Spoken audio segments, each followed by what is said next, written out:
Click and start streaming now. Canceling that. I'm just sending out my tweet. Oh, yeah, do it. Tweet it. Tweet it hard. Tweeting it hard. Tweet it like you've never twatted before. Oh, dear God. That is already. There you go. Right away. That's it. Demonetized within 3 seconds. I know, but right? I forgot. Oh, no God. Aux. Yeah, we got to wait 30 seconds. Damn, I wish I could take it back. Oh, well. This is why we need Aux, is to keep us on track. Right? And at least then there's someone not wearing an idiot hat. I know. He's basically like the hall monitor. If he's not here, things go bad fast.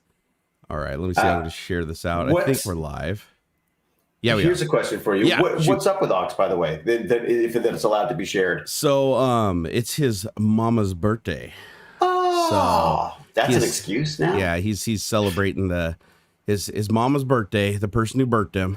So I suppose one has to be nice to mummies. Yeah, they do, because they don't stick around forever and ever and ever. Unfortunately, no, it's true. So you got to enjoy them over here. Mine seems to be hanging around quite well. Just hanging on forever. Yeah, I lost my mom about 12 years ago to cancer, along with I think about 80% of my other family members. I don't know what it is. Seriously? Cancer just wipes out everybody in my family, both sides. Ugh. So because you have to get tested all the time and stuff? Then? Yeah, dude. Really? Literally hot dog down a hallway as frequently as I have to be tested. I go in twice a year, for the old prostate poke. Not very. Oh, really? Oh yeah. They keep a close eye on it, because I've lost one generational skip on my mom's side, and then my grandpa on my dad's side both lost prostate cancer. So, wow. Or I shouldn't say my grandpa on my mom's side actually died from leukemia, but he beat prostate cancer right before he got leukemia and died. So, Jesus. Yeah, so cancer runs pretty violently throughout my family. What I'm hoping though is it's because they all just smoke and drank like fish. And right. I'm the generation breaking that cycle. So I'm hoping that all that cancer was because they were all just chain smoking alcoholics. And, maybe I'll be the one to dodge it. But if it's on the off chance it is some genetic marker or something like that, I was like, I'd probably check this out. But that's great. I mean, that's the stuff I worry about up here, is because everything's covered. They don't do a lot of preventative stuff here. It's basically, the only way you're going to get treatments is if you're in a dire emergency and they've basically let it go too long. Gotcha. So, I shouldn't say that, but do they have to triage stuff, right? So obviously it's if there's a chance you could have cancer, that's much less on the list than I've got cancer, get it out of me. You know what I mean? Yeah. So, yeah. And cancer is one of those things where once it's gone too far, right? It's exponentially harder to treat. Yeah. And what's so weird about it is it's our own bodies. It's so. Anyways, we'll kick it. We'll figure it out eventually, right? Yep, we will. As a matter of fact, this mRNA stuff from the vaccine looks like it's pretty promising for cancer. So hopefully that'll. So it can find and stop cells from replicating that shouldn't be replicating and stuff? Well, what they're thinking is that if you can inject basically source code, right? You're injecting these RNA codons right into the DNA. They're thinking that you could eventually just create a piece of DNA code that only kills cancerous cells and then leaves healthy ones alone. Right. So you'd basically have an infection, a virus that just kills cancer cells, and you would just basically infect yourself with a virus that would flag all the cancer cells, and then your immune system would kick the shit out of them. So yeah, no, it's bacteria. Yeah, wouldn't the bacteria be better at that? Anything that you can get to attach to the cell that'll cause your body to see it as a threat. So the problem with cancer is it's your own genetic cell, just it's got some broken bits in it, and it's replicating poorly and making a mass instead of doing what it's supposed to do. It's once every billion replication you get a mutation or something. Yeah, and it's common. Everybody has cancer. That's the funny thing about it is cancer isn't this unique thing. We only call it cancer when it gets to the point where it's detectable and it's causing you issues. Lots of people have benign tumors and stuff like that just grow throughout their body, and those are cancerous growths. They just don't metastasize. They just do their thing. Once you get older, you get these horrible little things all over you. You're like, what the hell's that? They're like, Yeah, exactly. You got all these skin tags hanging off and stuff. You're like, I don't remember my DNA saying make Rice Krispies on my arm. Oh God, the Rice Krispies. God, I hate the Rice Krispies, man. They're the worst. Yep, little skin tags. You got to burn them suckers off with some. Oh man. Yeah, it's freaking terrible, dude. Tech and talk. Hey, well, good morning, everybody. Just jumping right into that tech talk, talking about them skin tags and cancer. Just get those out of the way. You gotta bug these hat manufacturer folks. I know, right? This is we live in these things now. We do. This is. I literally put mine on purpose today because I thought, Dude, mine actually saved my bacon a couple of nights ago. I took my car out for a drive after not driving it for like actually it was over a month. And I take it off the battery tender. I go out for a drive and I pull into a parking lot and turn it off to like finish my little video for Patreon. Oh, no. And the car doesn't start. And I'm like in the middle of a parking lot, like nobody's around. I'm like, it's dark. I'm like, oh crap. But I was like, oh, I have my hat on. So I turned on my light so I could see under the hood. And I was able to find out I had a cracked battery terminal. So I just took some vice grips and like popped it back on and it gripped it down and it got me home. So yeah, so I was like, this is really handy, just being able to have this like not little as light. Exciting. My story was not as exciting as I shared with you earlier. Mine was wow, my wife was asleep. I didn't want to wake her up while I was sorting my Magic the Gathering cards. Dude, hey, that's an important tale, man. That is an important tale of not making your wife pissed off at you. That's kind of important in this day and age. It saved my marriage, Barnacules. It does. This it's the best $10 you can ever spend. Guaranteed to save your marriage at least 3 times. Or your money back. Can you show me the link for the YouTube thing? And I can for some reason.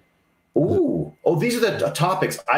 So I have to confess, it's on me today. I totally squirreled today. I was playing with the new pack of 2021 Magic the Gathering cards, and my son and I were geeking out about some openings, and of course I suddenly went and ran downstairs. Barnacules, don't hate me. Do you actually play Magic the Gathering, or do you just collect the cards? Yeah. Oh yeah, I mean, we don't play it as much as we gather it, if that makes sense. Yeah, no, I used to play Magic back in the day, but I sucked at it. I've only ever won 2 games in my life, and both times were on a technicality on a card that they banned from tournaments. So I totally suck at it, but it's now online as well. So I thought I should start. I could sort of practice online, which was the hope. Oh, I'm in the wrong mic. Wait a second. Oh, is that what you sound better? Oh, geez. That sound better? Yeah, dude. Yeah, sorry. I rebooted. My God, almost lost the gig, but turned it around in the last minute. Mm-hmm. Hey, good morning, Miss Liz. Good morning, everybody, and welcome to Tech Talk. Sorry, I forgot to welcome everybody in here. We have 160 concurrent viewers. Yeah, people are waking up and getting in here. Yeah. I have noticed that there are more people for me on YouTube than there are on Twitch, even though I'm on Twitch more regularly. Yeah, well, that's the thing is like you have on YouTube, you have, what is it, like 40 or 50,000 followers? It's like 40. Like 40, yeah. So like when you start up a live stream, a lot more people are going to get a notification than when you go live on Twitch. So same thing happens to me. Like if I just pop open a stream like in the middle of the day on YouTube or something like that, I will usually get upwards of 500 to 800 viewers, whereas on Twitch I cap out at like 600. Really? And yeah, but I like Twitch is just for doing my crazy live streams, is what I call them. I prefer Twitch. I really do, like for the community and the mod tools and everything like that. But for TechTalk, it makes sense. I think the kids like it too because it's more. The kids like it too because it's just like it's what they're used to. Like they think it's cooler to be actually on Twitch, I think, than it is on YouTube for them. The younger, it's like trendy. It's the turtleneck of YouTube. Like, oh my God, like what are you doing? Like on YouTube? YouTube is like so 99. It's funny the platform loyalty that people have though. And I've noticed that I do it myself. It's like I'm not even just like blaming other people. It's like you do get used to being on certain platforms and you just gravitate towards them for like no particular reason. Like I do the same thing like on my smart TV. It's like, yeah, I got a Twitch app on there and I got a YouTube app, but I watch YouTube more than I watch Twitch on my TV, even though I have both apps on there. It's just, you just have a weird, I don't think it's even like loyalty. I think it's just, it pops into your head. It's like, you know, when your parents call the internet Google, you know, or Facebook is the internet. It's just you get used to watching everything on a certain spot, and you don't want to move. And that's true for YouTube because it's like inertia. Yeah. Anytime you ever go and create a video and you're like, hey guys, come over and check me out on Twitch. It's like 5 people out of 100,000 will go over and actually be like, I wonder what he's doing over there. It's just people are just set in their ways. They like their thing, right? And you know, they like their brand. They like their brand of coffee. They like their brand of clothing. They like their brand of internet video experience. And so that's why I stream on both platforms for kind of different reasons, because you can use it to your advantage too. Because like I kind of divide my audience. YouTube is my tech audience that likes like technology and 3D printing and everything, and then Twitch is my audience of people that just like a raving lunatic screaming for 5 hours over everything. So it's like if you know, that way there's no shock, you know. But if I just started making the same content I did on Twitch over here on YouTube, people would just like absolutely shit a brick and like run away crying. So so it's nice to split it up. I'm definitely doing more chat on. I'm doing sort of more of my actual like real Hewlett chats on YouTube, and then Twitch is generally Tech Bandits now. It's a good way to divide it up. It really is. And then the other nice thing about it is the only people that'll come over to your smaller stream, whether it be YouTube or whether it be Twitch, whichever one for you is the smallest, you end up just having more of like an intimate experience because the people that come over there are people that actually want to interact and stuff. And it's not just random trolls most of the time. So I find intimate experience. Yeah, you get a lot of trolls on the old tubes compared to Twitch. Plus, the moderators have a lot more tools to handle it. Hey, thoughts from New Lowell. Thank you for your 10 Canadian dollars. Said, love you guys. Ooh. Barnacules, you should get your channel going again. Well, I mean, I will eventually, all in good time. He said, I work for a company that works for Honda in Allison, Ontario, Canada. The chip shortage is giving us job shortage. Oh, yeah, we're going to talk about that chip shortage. We're going to wait for more people to get in here. Yeah, and also it doesn't help that we've got a freaking what is it? Container vessel like sideways across the Suez Canal, right? I know, dude. Like, talk about a job opening, right? Like, could you imagine being the helmsman for that ship? And you're just like, sir, how did you wedge like, a 5 trillion metric ton like ship between a canal that's like a mile wide? Like, how do you even do that? They got hit by a sandstorm, and those things are like basically telling my son about it. I was saying it's kind of like putting a house on wheels. Like if there's a good enough storm, you're just gonna wheel the house around, and that's basically what happened to the ship. It just got blown into the side, and they can't get it out. It's wild, man. It's like that was like totally in slow motion too, just because of the scale of it. Yeah, it's just like over the course of like 3 hours. Like, no! Yeah. They're all losing their voices and shit. You just see about oh my God. 50 more feet to go. Oh my God. Oh my That's God. Right. It's like in 10 minutes, this is going to be a disaster. How in the hell do they even get it out of there at that point? Did you see how wedged it is into like the shore on the side? That got me was the image of the little digger. Yeah. The little digger trying to dig out the dirt against this like massive backdrop of ship. The little digger that couldn't. Oh my gosh. Yeah. I don't know how they're going to do it. Like, are they going to have to bring in like things to offload the containers to like reduce the weight? Because they said this could take weeks now. Well, that's it. So there was a really nice article. There's a guy on, I don't know who his name is, on Wired magazine who'll sort of like do envelope mathematics on things. And he was trying to figure out, he or she, I don't know who it was actually, but was trying to do the math on the container ship and was sort of going like, okay, so let's say, like he starts with like, what if, let's what is the effect of a block of water the same size as the block of the ship type thing. So he's just like basically on the back of an envelope working out what would need to be done. And his rough estimates were like, if they do have to pull containers, it's like 12 days, and they do 50 of these things a day normally. It's wild, man. It's absolutely wild. And the thing is, like, how pissed off are you if you're one of the ships that's like stuck behind that thing, and you just paid like I think it's $350,000 to pass through the canal. Like that's the fee to pass through there.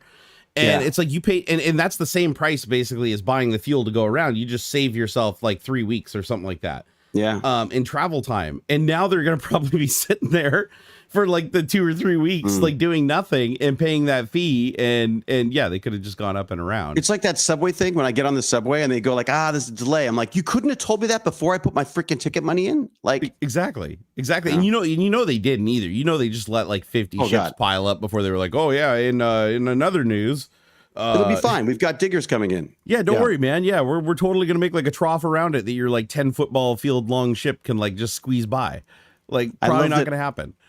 Everyone is freaking out about the headlamps. There's no real reason for it. We should say like it's Spelunkers Day or something. Like it's like it is. Today is officially. We'll remember this date forever. It's 3/27/2021, the day that we coined Splunkers Day. Splunkers Day. And basically, we have to do something to try to jazz this up a bit because we're missing our giant beard of an inspiration, right? We are. The giant beard is gone. The beard of knowledge. The great brain beard. Yeah, but it's okay. I'm keeping up appearance. I'm still growing out my gnarly goatee here.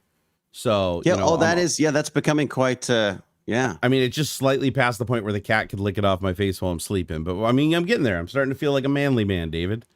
I've got someone who logs onto my YouTube channel whenever I do a burn and learn and just says please shave and then just basically disappears again. Man, there are some weird people on this internet thing. Let me tell you. Yeah. Let me tell you, man, I've been getting some very, very interesting comments lately. I've had people, I'm not even kidding. I've had people message me and say that they enjoy pleasuring themselves to my YouTube videos. And I was like, well, that's a nice compliment. So, okay, I'll take it. That's nice. I'm like, everybody likes a little attention, right? But I've had comments from people that had just sent me a message that are just like, hey, dude, contact me. I can help you lose like 200 pounds. Like, contact me, dude. Your life is in danger. You must contact me. And I'm like, is this a bot? Is this a spam bot? I go look at Go ahead. Can you pass those to me, please? I should. I can really help. Dude, there's no shortage of people on the internet that can help you fix any problem, compulsion, mental or physical ailment. Like, there's some dude out there right now in his basement that like knows how to do neurosurgery on you for like $10. I just eat. I just need to stop eating. It's like I can't eat a slice of bread. I got to eat a loaf of freaking bread right now. Dude, food is good. That's the problem. People ask like, how'd you get so fat? Dude, food is good. Yeah. Like if food wasn't good, like I bet you there probably weren't like too many fat people back in like the 1600s, because unless you were a king, like you were probably eating like sign gruel. It was a sign of affluence, really. Yeah, it's like if you didn't have gout, like the people would like start suspecting that you weren't a real king. Like, what, dude? Your toes aren't curling up and stuff. You can still walk. Oh, buddy, the wasted king. It sounds like a Magic the Gathering card, right? Yeah, yeah. This guy's new money. This guy's obviously new money. Look, he can still walk. Poor guy. You can't even be fat. It's a constant. Like I'm convinced that anyone who struggled with weight at a younger age and learned to deal with it is in so much better situation for getting older, because I was like a scrawny little thing for my entire childhood, and then suddenly at like 20, all of a sudden the burger just stayed. it never went away, and then all of a sudden you're like, and I don't have the tools for it, right? I just don't have I'm not used to daily exercise or even or not. I know COVID burgers. Didn't do us any favors. That's for damn sure. Being like cooped I just up tell everyone that I lost a lot of weight and I put it back on again. Yeah, I mean it's a cycle, right? It's a cycle. Like how bears, like they eat and they hibernate in the winter. It's like It's like I just hibernate year round. It's like I just never stopped hibernating. It's like it's a full-time hibernation. Yeah, I've been carb loading for like 10 years preparing for the nuclear winter. It's like, calm down.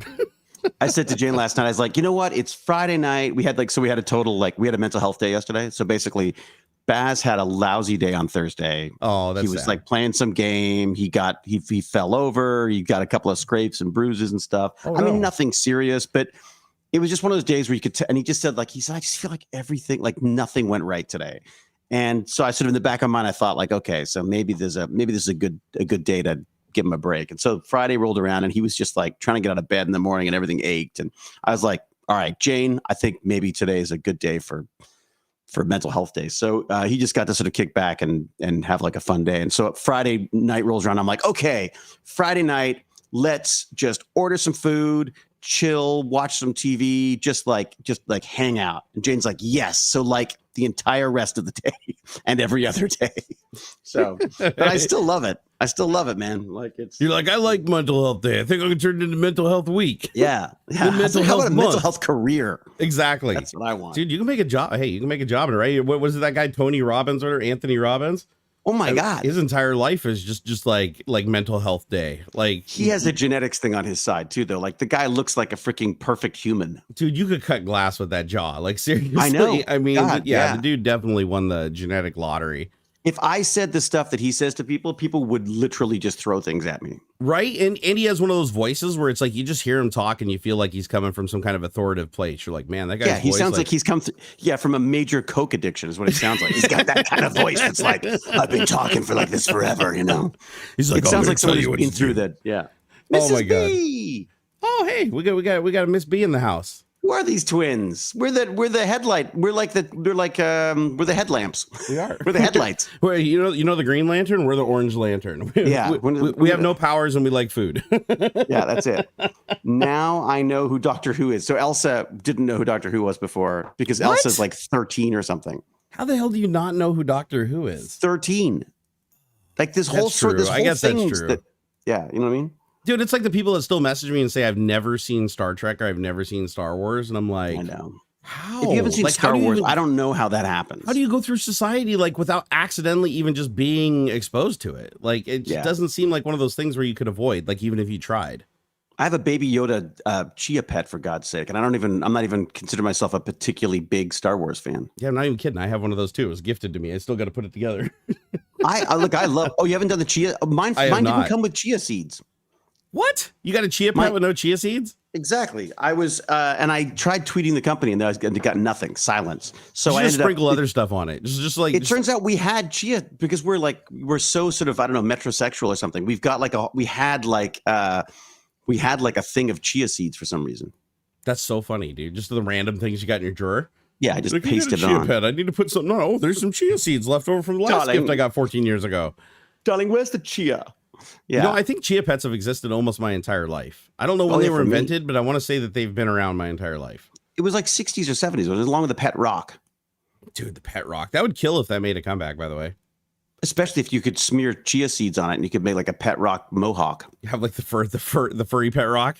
That'd be hilarious. Yeah, that's it. The moss rock. I got some good news for everybody. I got my first dose of the COVID cocktail. I saw. Yep, they done shot me up with the any results? Any extra appendages or anything? No extra appendages, but I did have some symptoms. 11 hours into the shot, I did get a little bit of a headache and some muscle aches, and then the next 2 days actually, I was pretty fatigued. I still am. Like I feel pretty run down, but they said that's a pretty common side effect.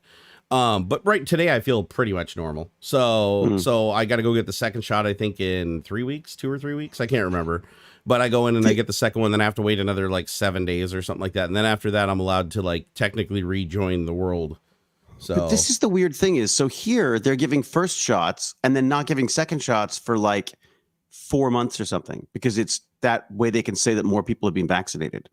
That's weird. Like, because I thought the whole point of it, like for it to be effective, it had to be like within a couple of weeks. You just like wait forever, or are they just doing that because like, what the hell, who cares? Honestly, I think we're so screwed here. I've done a couple of rants. I mean, I won't start on one again today, but we are so far behind. Actually, I found a really positive. I found a really cool site called Your World in Data or something. I should look it up. But it's an open data website where you can just chart anything you want. So you could animate the charts. I think it's, what is it, World in Data? Let me have a look. So it's like Poor People PowerPoint.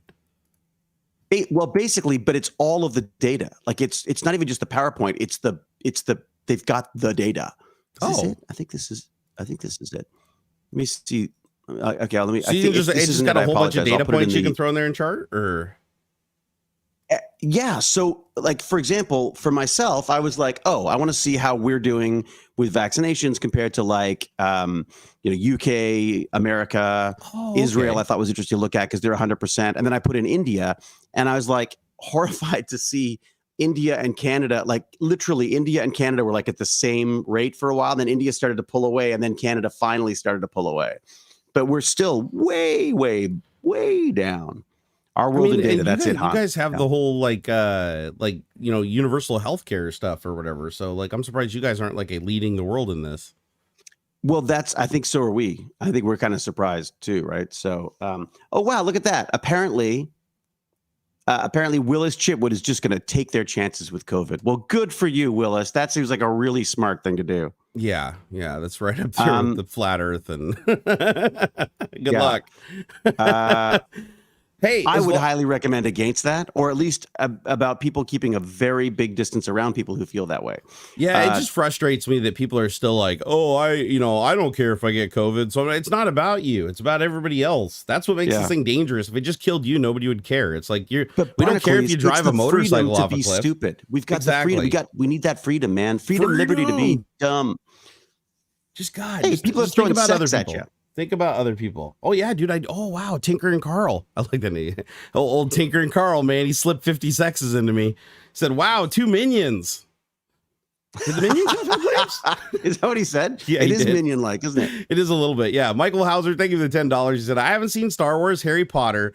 Okay, you're just fucking with us now. Lord of the Rings, Matrix, or any other major series. I'm too ADHD and want to gamble on a 3-hour movie being fun than something ever shifting like a live stream. Dude, really? How is that even possible? Okay, let me ask you this. So maybe you haven't been through the full movie, but I'm guessing you've at least seen bits and pieces, right? Like there's no way to like completely avoid it. There's just no way. It's got, I mean, like you can't even go into a freaking Best Buy or something without it being up on the screen. So Harry Potter, how the hell do you go without seeing Harry Potter? Yeah, that seems tough. This is wild.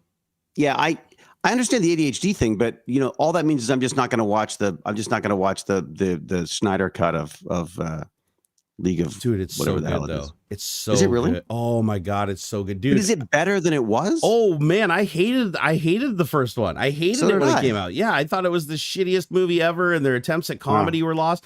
No, they made a complete, don't ask me how, but they somehow made a completely different movie. It's not a director's cut. It's not like slightly changed. It is like completely and 100% a completely new movie from start to finish. And it is so good. It's like, I'm not going to go out there and say that it's like, you know, an Avengers Endgame or anything like that, but it's good. It is legitimately good. I'd rate it up there with the first Wonder Woman, like the good Wonder Woman. Oh yeah. Yeah. No, I would definitely, and it goes by really fast because I'm raging ADHD and I made it through a 4-hour movie. And I've never done that in my life. Like I'm the guy that was like watching Blade Runner in the movie theater and falling asleep and had to watch it 3 times to get through the whole thing. Okay, Barnacules, I'm going to just pretend I didn't hear that. I dumped a girlfriend because she went for popcorn in the first scene and then came in and said, "What happened?" Oh my god, dude, Blade Runner. Okay, let me explain. I'm going to hear you. This is my Blade Runner rant. Okay, I'm not talking about the first one. I'm talking about the second one. The Blade Runner is 2049 or whatever. The musical score that they do and the slow progression of the dialogue makes me go to sleep. Now, the third time I finally made it all the way through, I did appreciate the movie. I love it. It's a beautiful movie. I'd watch it again, but it's like, holy shit, those scenes where it's like, wow, for like 15 minutes while they're slowly panning cameras. I lose it. I go to sleep. Like I'm like narcoleptic when I watch that. It's something about the notes and the music. And when they talk, it's like, yeah, and you need to go get your bass line. Okay. Panning down the hallway. Then some guy talking. It's like, it's literally the inverse of Gilmore Girls. It's like the opposite of Gilmore Girls. It just drives me nuts. I like that fast dialogue. I gotta get that crispy, everybody talking all the time really fast. And it lost me on that. So when I was in the theater, I literally fell asleep like 3 times during the movie, and my friend had to nudge me. Like, hey, it's moody. Like it's a moody film, and I understand. I think if I watched it again now, I'd probably struggle with it more because I think, keep in mind that, you know, dinosaurs like me, when we first saw that, we're like, oh my God, this is it. This is the future I've always wanted. Let me revel in it. You know what I mean? So I think that was a big part. Now it's like, yeah, whatever. Like it's like watching kids watch the you know, Perseverance land on Mars, and they're like, yeah, I've seen it with lasers and aliens. You know what I mean? Exactly. Like, I play a video game where I do that stuff every day. Yeah. Like that's nothing special. No, I suppose it is like that. It's like you have to have the appreciation for like what you're seeing. Like when you're watching Blade Runner, it's like, yeah, the cinematography and the musical score and stuff, it's like it's a technical marvel. But for me, it's like, I just want people running around pew-pewing at each other and like saying catchphrases. It's like, come on. I will tell you this though, the Snyder cut is, even though it's 4 hours long, it doesn't drag at all. Wait a sec, Snyder did a Blade Runner cut as well? No, sorry, the Snyder cut. I'm back to that'd be nice though. No, the Snyder cut would speed it up a bit. It would a lot, except for it'd be 8 hours long, but it'd still be faster paced somehow. That's right. No, dude, the Snyder cut is really good. Like I think that you would legitimately like it. You know, no spoilers, but the end, like the very end scene that they show in the movie is like worth watching the whole 4 hours. Like they changed the ending too? Yeah. Oh, it's all changed. 100%. It's not even the same movie. It's not the same storyline. Nothing. It's like, it feels like they maybe used like 20% of the original movie and the rest of it's all new. So if I grab a stack of Magic the Gathering cards and I'm sleeving them while I watch the movie, that's a 4 hour. That's probably the way to go. Yeah, just and if you have to, it even has the intermission point. Like it gets to a point like through the movie, it's like there's a couple intermission points where it stops and it says, okay, the end of chapter 1, now moving into chapter 2, so that you can pause it there and go do stuff and then come back. It gives you these nice clean breaks in the story because it's so long. But no, it's it's way darker. Like the first one wasn't that dark. This is like dark. Like people are like, there's blood, you know, when Steppenwolf's like ripping into the Amazonian women, like blood is going all over the place. Like it's literally it's good. And Steppenwolf doesn't seem like this cranky man child like he did in the first one. Now he's actually like more of a Thanos, you know, really dark, you know, self-fulfilling prophecy, I am God kind of guy. And but even that changed. Like Steppenwolf isn't even really the bad guy. He's just a henchman in this one. Like they even changed it at that end. But one of my favorite parts at the very end, like there's the interaction between Batman and Joker. And there is. Jared Leto Joker completely changes and he nails it. I'd say if they do a movie, because he was terrible. I know, it was so bad in Suicide Squad. I was like, oh God, please, never again. But no, that killed him for me. He redeems himself completely. He's only in like, I'd say, I think it's like a 5-minute thing at the end of the movie, like where they bring him in, that he kind of comes into the story. But holy shit, is this the closest thing to like a Heath Ledger Joker, but even darker? It's oh my God, right, Jared Leto redeemed himself. Like when I saw that, really? I was like, that if Jared Leto had played that Joker in Suicide Squad, like he could have carried the movie by himself. And if you're gonna get, but if you're gonna get a second chance at it, I mean that doesn't seem fair. Bring someone else. What about? Man, I gotta say, I freaking loved Joaquin Phoenix as Joker. Wait until you see it though, because like not only does he redeem himself, like you literally get chills. Like he plays convincingly psychotic evil. Okay. Like you're thinking to myself, this is a dude that would like shake your hand and stab you in the eyeball for fun and then giggle about it. Like it's the Joker. Right. They actually Arkham Asylum. Yeah. It's kind of like if you take the Heath Ledger, if I had to describe it, I'd say the Heath Ledger Joker, but with Joaquin Phoenix Joker mixed together. Like if you took those two and you balanced them together and you got the darkness of the Joaquin Phoenix character where he's like self-righteous and he's got that darkness baked into him. Like it's just a part of his DNA. But then the Heath Ledger side where it's just such a commitment like to it. And it's crazy because they put him in the end for like 5 minutes and you're like, fuck, I wish they had to work this guy in the whole movie. He's so good. He's so good. But also Batman, I always thought, I mean, Ben Affleck is not a good Batman to me. He just isn't. I never liked him as Batman. And Batman v Superman, I was like, holy shit, just he's terrible. But Martha, whatever the hell that was, the stupidest thing I've ever seen. I will tell you this though, like if they portray him in the future, like they did in the last 5 minutes of the Snyder cut, oh God, I'd watch every Batman movie there is. Really? Like he is so fucking dark and over it. Shiny vampire guy. What's that? They got that shiny vampire guy playing him now. Oh, that's right. Yeah, the Edward Cullen. Shit, what's his name? Who's the vampire guy? I don't remember his name. The Twilight guy. You remember the character? I just can't remember the. He did a crazy horror film I watched the other day called The Lighthouse or The Lighthouse Keepers or something. He was freaking great. Dude, he has some good acting chops on him. Like I could. Robert Pattinson. That's it. I could see him playing a lot of different roles. Like he doesn't seem like somebody who gets typecast very easily. No, he's doing some neat stuff. He's doing neat. I just can't see him as Batman. Like he's just. I mean, I'm sure they're gonna bulk him up and everything like that. Cowl, it kind of works. He's got the jaw for it. Oh, because he's going old school, right? Aren't they? Isn't he gonna play like a more old school Batman?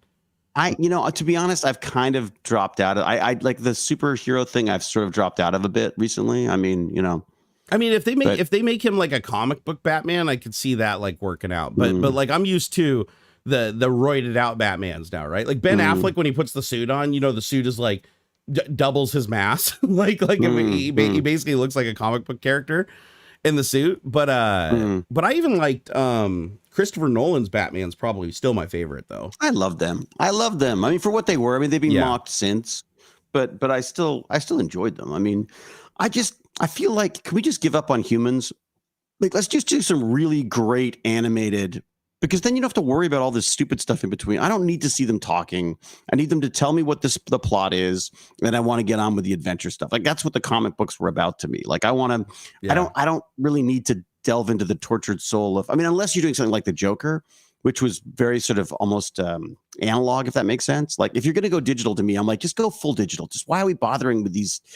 It just looks silly when they paste heads on these animations, basically. Well, it's going to happen. I mean, everybody now is adopting the Mandalorian shooting style. Have you seen that? Like even the movies are now where they're using the lit screens and then recording the lit screens. And then when the camera moves, it's actually panning and tilting the image on the screen to give depth. We're going to be streaming like that soon. You wait. Yeah. We're going to set ourselves up with like green screen things and we can be on whatever freaking planet or whatever experience we want. I mean, like it'll be amazing. In fact, they already are. Have you seen this VTuber movement that's like blowing up?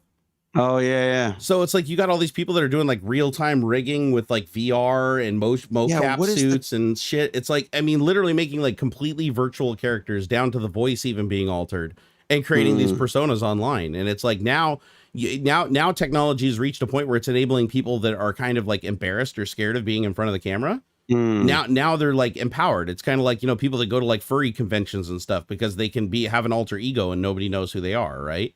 And it's like, I know a lot of people that do that, right? I guess you could call them the closet furries, right? It's just like like you dress up as like fuzzy animals, and then do you have like, it's like, isn't it like sex and stuff involved in it? Nah, there is. British. I mean, there are conventions just like, you know, but there's also conventions where people dress up as like Superman and He-Man and shit and go at it. So that's an aspect of it somewhere, but I mean, that's not the core aspect of it. I mean, they literally have like they do have more than just a sex thing. Yeah, they do have furry conventions. That's more of like to have an alter ego, as I understand it. Well, I don't know a lot. I haven't been to one yet, but I know enough people that are furries. There's a couple of gamers who have like a, you know, who've taken on like a furry fox or whatever, and that's their and persona. I think it's more that they're, you know, in a lot of cases it's shy people that want to be like more extroverted and outgoing.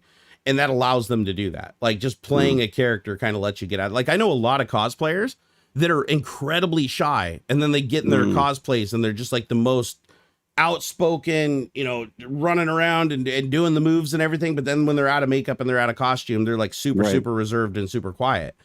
And so it just, I don't know, it does something to you. It gives you like that out, you know, that I'd imagine acting is very similar, right? You see a lot of these actors go up and just do like full send. And it's like, can they just do that? Like without any direction, any lighting, cameras or anything in the middle of like a restaurant? Would they just stand up and do that? I don't know. There's probably, I'm not sure they could. I mean, that's like, I don't like theater for that reason. Like it's too, I prefer like, for some reason, having it on film. I'll do things on film that I would never do in the real world, if that makes sense. Yeah, no, that's what I'm thinking. And I feel the same way. Like when I'm on camera, even just doing like live streams and shooting videos and stuff, it's like I'll do stuff that I normally wouldn't do in real life. And I feel like people use the whole furry thing as like an outlet to be, you know, extroverted. It's like you get to become the character. And now with this VTuber thing, and I'm seeing this trend too, the VTubers are, you know, really outspoken, super animated, you know, and it's like, I'm guessing that a lot of these people are people that would not be very comfortable in front of a camera.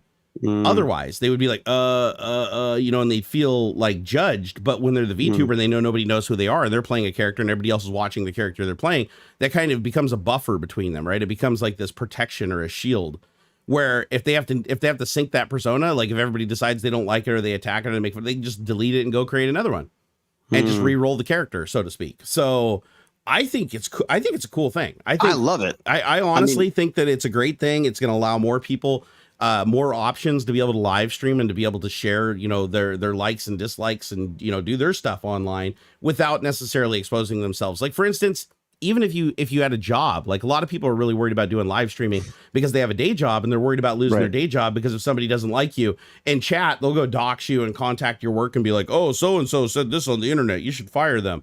And that happens all the time, right? It's like, you know, hell, that even happened to me when I worked at Microsoft, and Microsoft was like, get bent, you know, we need this guy. So, really? No, so people were like complaining about your YouTube stuff? Yeah, no, I had multiple meetings where I was pulled into a meeting and it's like, oh, somebody called and reported that you said this on social media, or somebody, you know, showed us this video where you said this thing. And I would just go through and I'd be like, yeah, so like, what's your point? Well, we just have to remind you, blah, blah, blah, that you signed this and you can't. I was like, okay, are we done here? Like, no, that happened like 3 times when I was at Microsoft. But yeah, no, they will do that. That's a really common thing on the internet is, you know, the neckbeards get angry and they go and talk to your boss. So now with VTubers, it's like, as long as you can, you know, use a VPN or you're using, you know, an email address that you just created and there's no direct link back to you and everything that you're sending is digital and synthetic, the odds of somebody figuring out who you are is actually relatively low. Not impossible, relatively low. Which means now if that character, you know, if people, you know, start coming after you or hate you, just sync the character and go create another one. Yeah, just kill the character, come up with someone else. I love that. I mean, I love the idea. I mean, I think part of the reason why I got into acting was I kind of enjoyed the dress up aspect as well. Like the fact that I didn't back in the day, people didn't dress up in costumes when they felt like it. You know what I mean? Like, and I love that you can do that now. I think that's freaking amazing. Well, that's the one thing. Like I've never actually done any like real acting, but that's always been the appeal to me. Like my draw to, you know, being a character and being, you know, a little bit more extroverted and stuff. Like, you know, on my live streams, I used to just break out in a truffle shuffle for no reason. is it's just fun to pretend. It takes you back to your childhood. It's like you get to pull your imagination out in something that's funny in your head and you get to create it. Whereas like in the real world, you don't feel like there's really a vehicle to do that in a lot of situations. Yeah. Like, you know, I have this friend, his name's Robert. And anytime that we go to conventions and stuff, he'll just break out into song because he loves singing, right? He'll just break out into song on an escalator in front of 1,000 people at a convention and then try to get them to sing along. And no matter how awkward people get or they look away or they're like, oh my God, I'm so embarrassed for that guy. He just keeps going. He just commits and he loves it. He's one of those people, he just likes seeing the effect of other people when he just does what he wants. And every time I've seen him do that, it's like I kind of cringe with all the other people. I'm like, oh my God, what's he doing? But then I was realizing it's like, dude, he is taking command of that situation. Like he's doing what he wants. It's like everybody else might be uncomfortable, but man, he is just having a good old time and he's just throwing it out there. And I've always kind of like envied him for that. I always thought that was really fun to watch, that he could just do that. Like he doesn't care. He could be like in the middle of a freaking room with 1,000 people in it and he'll hear like a song come on a tone come on the radio or somebody going by playing something on their phone or ringtone and he'll just bust out in song. And I'm like, I can't. I've got none of that. I'm basically shy. You know. See, and that's how I used to be a really shy person. I was an incredibly shy person, and the way that I broke that is anytime I was in a situation where I felt like I was too shy to talk or too shy to be around people or whatever, I forced myself to do the opposite. So I basically just conditioned myself over time by doing it over and over again. Like when I was a kid, I used to ride the school bus and I wouldn't sit next to anybody and I'd stay away from people. And if people talked to me, I got really awkward. And, So, you know, I'd go to a party and I'd be the guy sitting in the corner, you know, while everybody else was like congregating and talking. And so what I did instead is one day something snapped in me and I was like, screw it. You know, anytime something feels like it's a little uncomfortable and it's making me a little uneasy, I just throw myself at it. So, you know, it's like I was that person that's like at a party that's like, you know, you see a naked dude streak by and you're like, what the hell or whatever. And it's like, oh no, that's just Jerry. That's just Jerry. He's one beer in. Huh? You'd streak at parties? Oh yeah. Yeah. No, I did when I was younger. Yeah. Jesus, you're good. Just for shock. No, just purely for shock factor. I was too busy trying to be cool. It was like the best thing ever happened to me was realizing I just wasn't. Well, I don't know. I don't know if I'd classify myself like when I was younger as ever being cool. I was probably more of like the annoying friend for a while. No, but I mean, like I wanted to be cool. I mean, like I was trying that's fair. to I think everybody did. Yeah. Like jokes. I mean, that's the thing. Like me that was where I found that and I'm surprised I never got into stand-up comedy because I love making people laugh. That's like my number one thing. Like out of anything that I can do, it's like if I can get people laughing and I can hold them on that edge and just keep them laughing, it's like you can tell that they're having a real good time and then they get really comfortable being around you. Yeah. That's one thing you notice. Anybody that if you can get them to laugh, you will break through like so many walls of awkwardness. Oh my God. Humor's the best. That was it. That's how I survived high school. Was like, you know, I would say something obnoxious. Someone would beat me up and then you make a joke and they'd be like friends for life.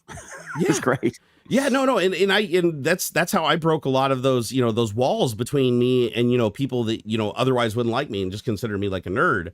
Is, you know, I'd go and once you get them to laugh, it's like they can't like hate you anymore.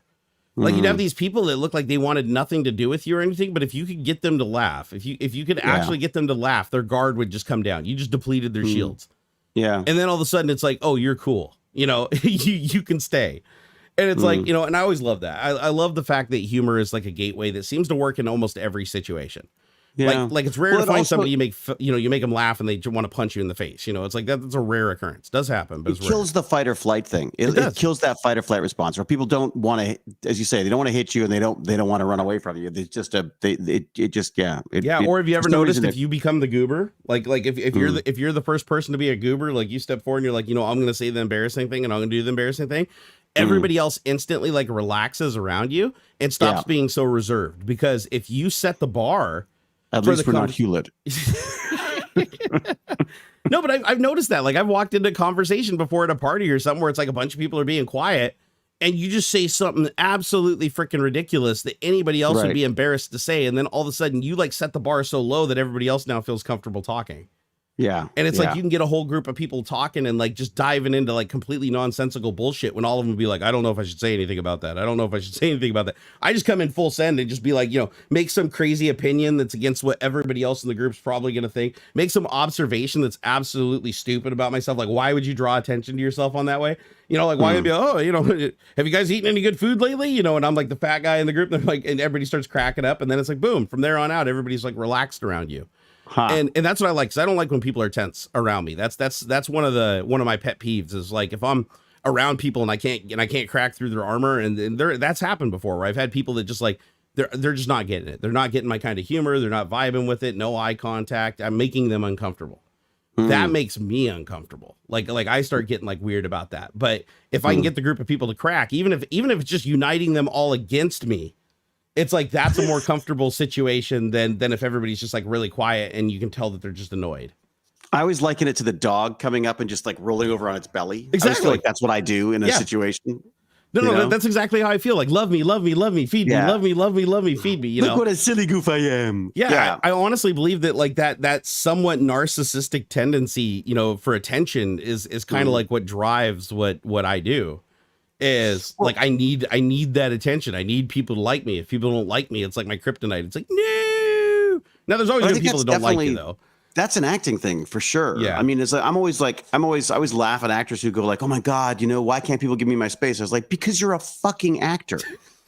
Like you chose to go into the public eye and then you complain about the public eye being on you. It's like, if you truly are that private, then stay the hell out of acting. Like what, you know, I don't know how you could be an actor if you were a private person like that. That's like an oxymoron. I think you can be. I just think you just have to understand I'm a private person. I don't like people, you know, there's a weird, like, I have no problem people coming up and saying hi to me. But if you try to go beyond, if you then sort of try to get into the, like, you know, hey, let's, you know, let me follow you home or something, then it gets, you know, I don't. Well, that would concern me too. Like that does concern me when it goes into like stalker territory and it's like you're standing in the middle of your hotel room and there's like 3 other people there and you're like, how did you get here? Yeah, the maid let me in. That stuff can get weird, and there's some people who I just don't think know. And you must have found this as well. I mean, all the time, dude. Like not even a rare occurrence. Like I go to conventions, and I even have a name for them that I've given them now. They're called pilot fish. I'll call them pilot fish, and these are the people that you have an interaction with, and they never will break the interaction.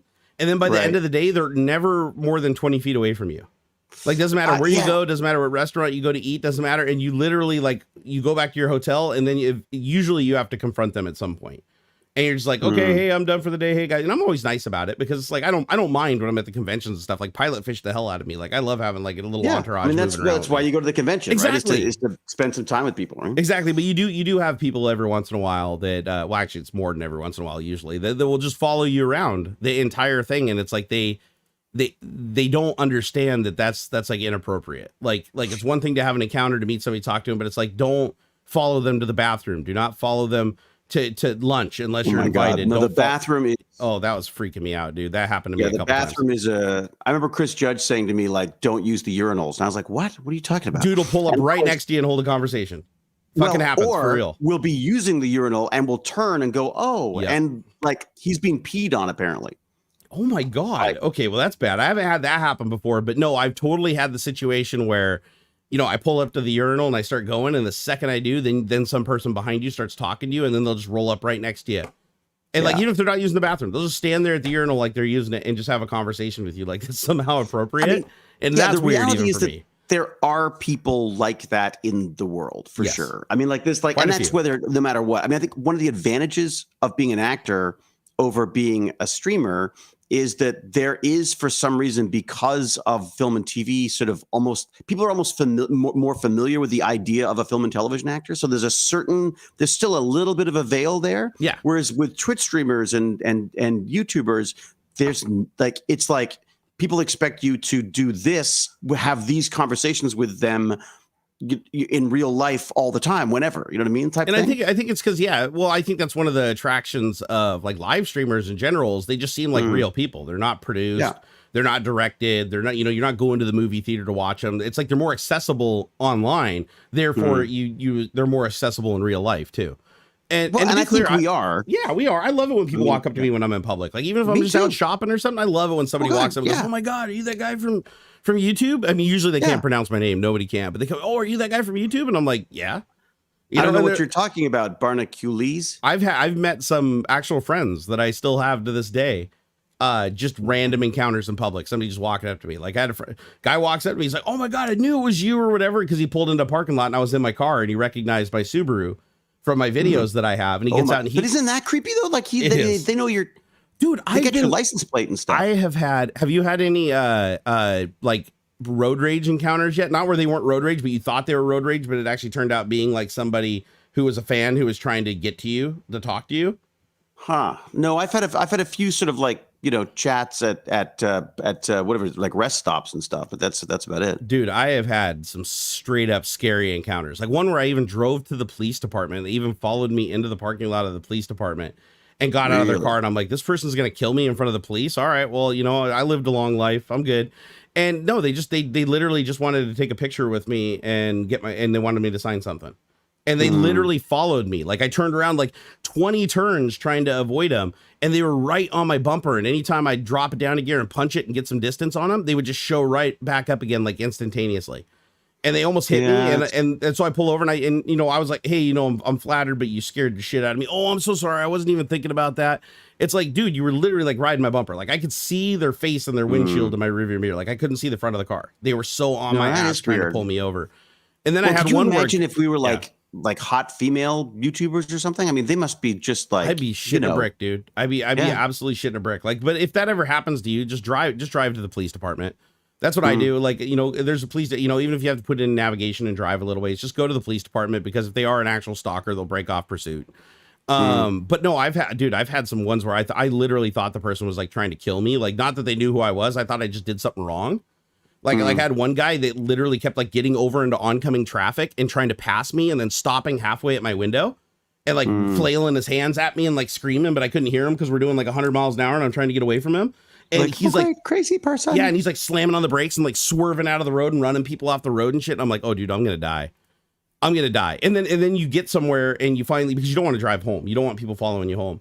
So you drive to a well-lit parking lot or something like that, and you pull over, and then they pull in next to you, and you're like, fucking, what am I going to do? Do I got a crowbar in the car? Like, what, and then they just get out, and they're like, oh my God, dude. Oh God, I just wanted to meet you. Oh dude, I can't believe I found you or whatever. It's like, dude, you literally followed me for like 3 miles, did 100 miles an hour alongside me into oncoming traffic and like ran 3 people off the road. Like, oh no, dude, I just wanted to talk to you and I wanted to see your cool car and stuff. Like, oh my God, what is wrong with you? I don't, I guess I have a different, well, the other thing that you have as an actor is that people don't expect it to be you. Right. Oh, that's true. Yeah. Like, and I've done that. Like I've seen famous people on the subway, like in New York and stuff. And Jane's like, that's so-and-so. I'm like, no, it's not. And then they'll get off the street of the subway and I'm like, oh my God, and she's like, yeah, I just freaking said that. Yep. But I don't believe it's them either. No, I've absolutely done the same thing. Like, I was in Seattle and, I actually walked by, God, what's her name? The actress that played Topanga in that, oh God, what was that show we grew up with? Oh God, I can't, Boy Meets World, I think it was. So there's TV. Oh, wait, just for the record, we didn't grow up with that show. Oh, okay. I got like 20 years on you or something, don't I? Okay, fair enough. I grew up with that show. I'm 41. Yeah. So yeah, I'm like 50 something, 3, 2. What? I don't even know what I'm at. 52 now. Wow, you old son of a bitch. That's a 20-year difference, man. Like the shows I was watching are like, I'm the guy from that show your parents used to watch. Yeah. So we were literally at the Bellevue Mall, which is, our big mall around here. And I walked I walked right by her and I was like, my friend was with me and I said, man, that girl looks a lot like that Topanga girl from that show we watched growing up or whatever. But she just had a friend with her. She didn't have any, like, no bodyguards or anything. So you don't think anything of it. And then you find out later on that she actually was at Bell Square signing autographs earlier that day. And she was probably just like wandering around waiting for her flight or whatever, hanging out with her friends and like shopping. And I never gave it a second thought. I mean, I literally walked right by her. I could have just been like, hey, are you that Topanga character? Oh, sure I am. But no, I didn't even think of it. I was like, oh, there's no way she'd be here. Why would she be at Bellevue Mall? Well, she'd be in Seattle. Like if she was in Washington, she'd be in Seattle. She wouldn't be at the fucking Bellevue Mall. And why wouldn't she be? That's the whole funny thing. Exactly. It's like, It was just one of those things, like complete missed opportunity. And Parker Lewis can't lose. That's right. There's people reminiscing about the shows that I remember. Yeah, I've also been fooled too by a celebrity too, where I walked up to a person at a convention. I was like, oh my God, are you? God, what was it? It wasn't Robert Downey Jr. It was Val Kilmer. I found a guy that looked just like Val Kilmer. And I walked in and was like, hey, are you Val Kilmer? And he's like, oh, you got me. And then I was like, oh, that voice ain't right. I was like, there's something off about this. And he's like, the problem is that Val Kilmer doesn't look like Val Kilmer. Right. Anymore. Exactly. He doesn't anymore. But it was funny because I was like, yo, and he's like, oh yeah, you got me or whatever. And then I heard his voice and I was like, something's off. And then I started getting the uncanny valley and I'm like, oh, this is not Val Kilmer. He's like, hey, you want to take a picture or something? And I was like, sure. And I ended up taking a picture with the dude on just because you didn't want to embarrass him. Because they didn't want to embarrass him. And then I went and looked at the right? picture later on and I was like, man, I must have had beer goggles on or something. Because then I looked at the picture and I was like, that doesn't really look like Val Kilmer. Like he did in person, but then I was like, took a picture and I was like, this guy must get this all the time because he like didn't even hesitate. He was like, oh yeah, you want to get a picture? Like how many pictures has this dude taken with random people? I've had more people recognize me as Quentin Tarantino.